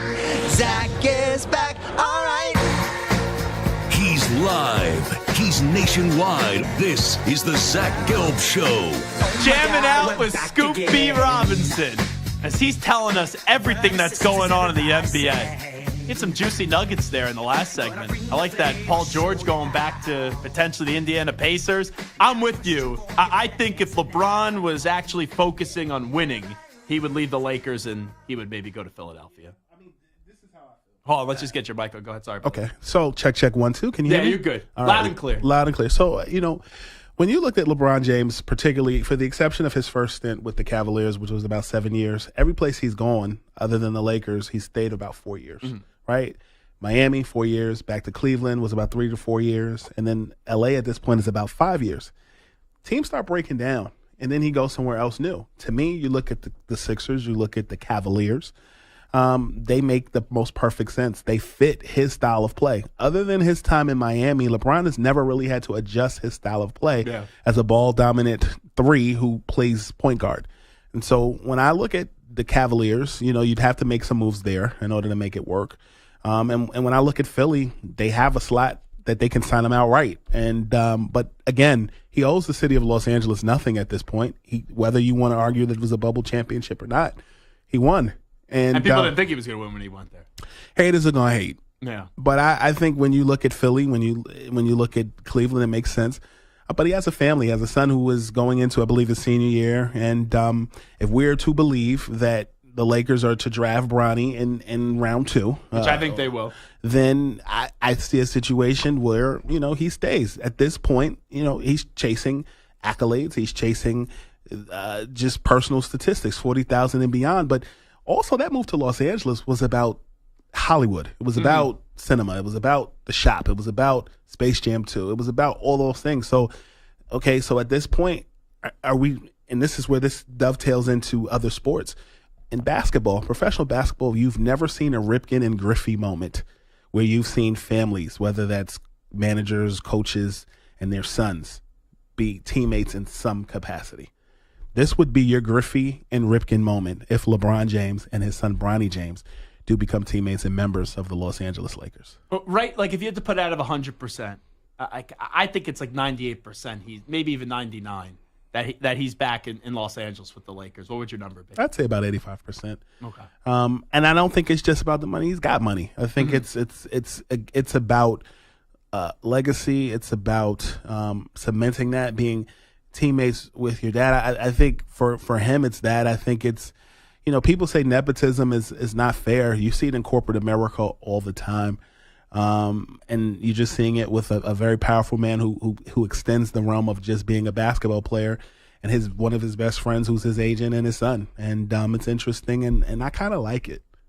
I like it. Scoop B. Robinson here with us. It's time to answer Ask the Pros question of the day. It's brought to you by O'Reilly Auto Parts. Chris in Atlanta says, Zach, who do you think is going to be the number 1 overall pick in the draft this evening? You could submit a question by tweeting at INF SportsCenter at Zach Gelb, using the hashtag #AskThePros. Think O'Reilly Auto Parts for all your car care needs. Get guaranteed low prices and excellent customer service from the professional parts people at O'Reilly Auto Parts. Scoop B, you did talk to SAR, and that was on Scoop B Radio, and you could make sure you follow Brandon Scoop B Robinson on Twitter, X, whatever we're calling it these days, at Scoop B. What's your answer to that question? Because it's weird to me how SAR didn't work out with them, and it seems like the Zachary guy is supposed to be the number 1 overall pick, but I have no damn clue. I think it's going to be SAR. I'm just pulling up the transcript from our conversation. It's been a pretty straightforward process with him. You can also check out Alex Sarr's interview on my YouTube channel. Search Scoop B. Subscribe to Scoop B on YouTube. But I basically asked him what his draft process has been like. He says it's been a lot of getting ready for the draft, just working on my game. I think for him, he's happy to just be in the league and just get a spot. I don't think he has a preference, but from folks that I've spoken with, they believe Sarr is the Atlanta Hawks guy. We'll see in a couple of hours. Yeah. It's fascinating, though, that they didn't get the workout. It seemed like he canceled it, just the way that it was reported yesterday. Yeah, but a lot of people do that. This is like I'm showing up. You have a date, the girl or the guy cancels 5 minutes before. It's like psych, and it makes you want him more. That's what it feels like to me. Okay. It's a good analogy. It never happened to me, but some stories I've heard. Donovan Clingan. Here's my one wish for the draft tonight. I want him to get drafted by San Antonio because I think it would be fascinating from a defensive standpoint with the two of them and how they shot blocked shots. Would be the modern day Ralph Sampson and Akeem Olajuwon. I'd like to see it in San Antonio.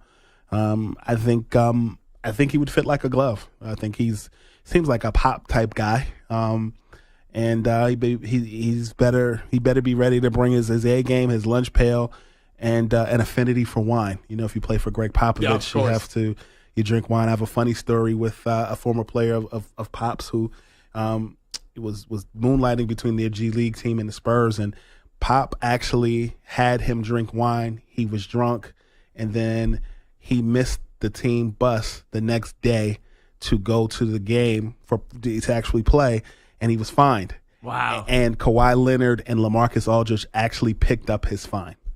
That's crazy. Yeah. So Pop said, get drunk with wine at dinner. He got, not get drunk. He had him drink wine. He's like, that's all you're going to drink? Yeah. And he drank more. And then he was, I guess, hungover the next day. And then he missed the team bus to go to practice. It was practice. And because he missed the team bus to go to practice, he was fined. And Kawhi Leonard and LaMarcus Aldridge said, don't worry about it. We got you fine. Because he wasn't making a ton of money. He was moonlighting. He was a two-way player. And ultimately, yeah. Where can we expect, because a lot of people, right, they've seen Zach Edey play in college at Purdue. They've seen him win multiple National Player of the Year awards in the national championship game this past year. I have no clue, though, where he's going to go in this draft. Do you have like a range anywhere? I've heard anywhere from 1 to 17. I also know that the New Orleans Pelicans are at 21. I know that they worked him out. I reported that about a couple of weeks ago, and I know that they enjoyed the workout with him.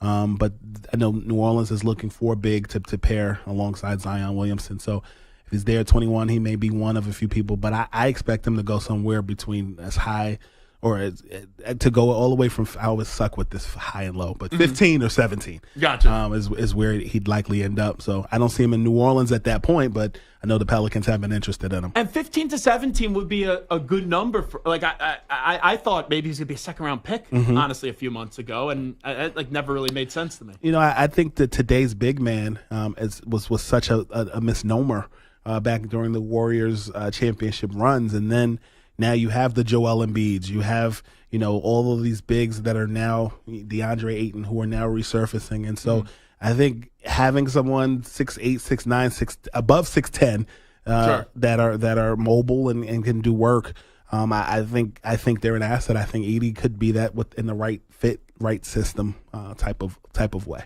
Well, always great to see you. I got 45 seconds left, so plug everything you got to plug so people can find you and listen to your great content. Follow me on Twitter at ScoopB, Instagram at ScoopB. Subscribe to my YouTube channel. Subscribe to the Scoopy Radio podcast on all streaming platforms.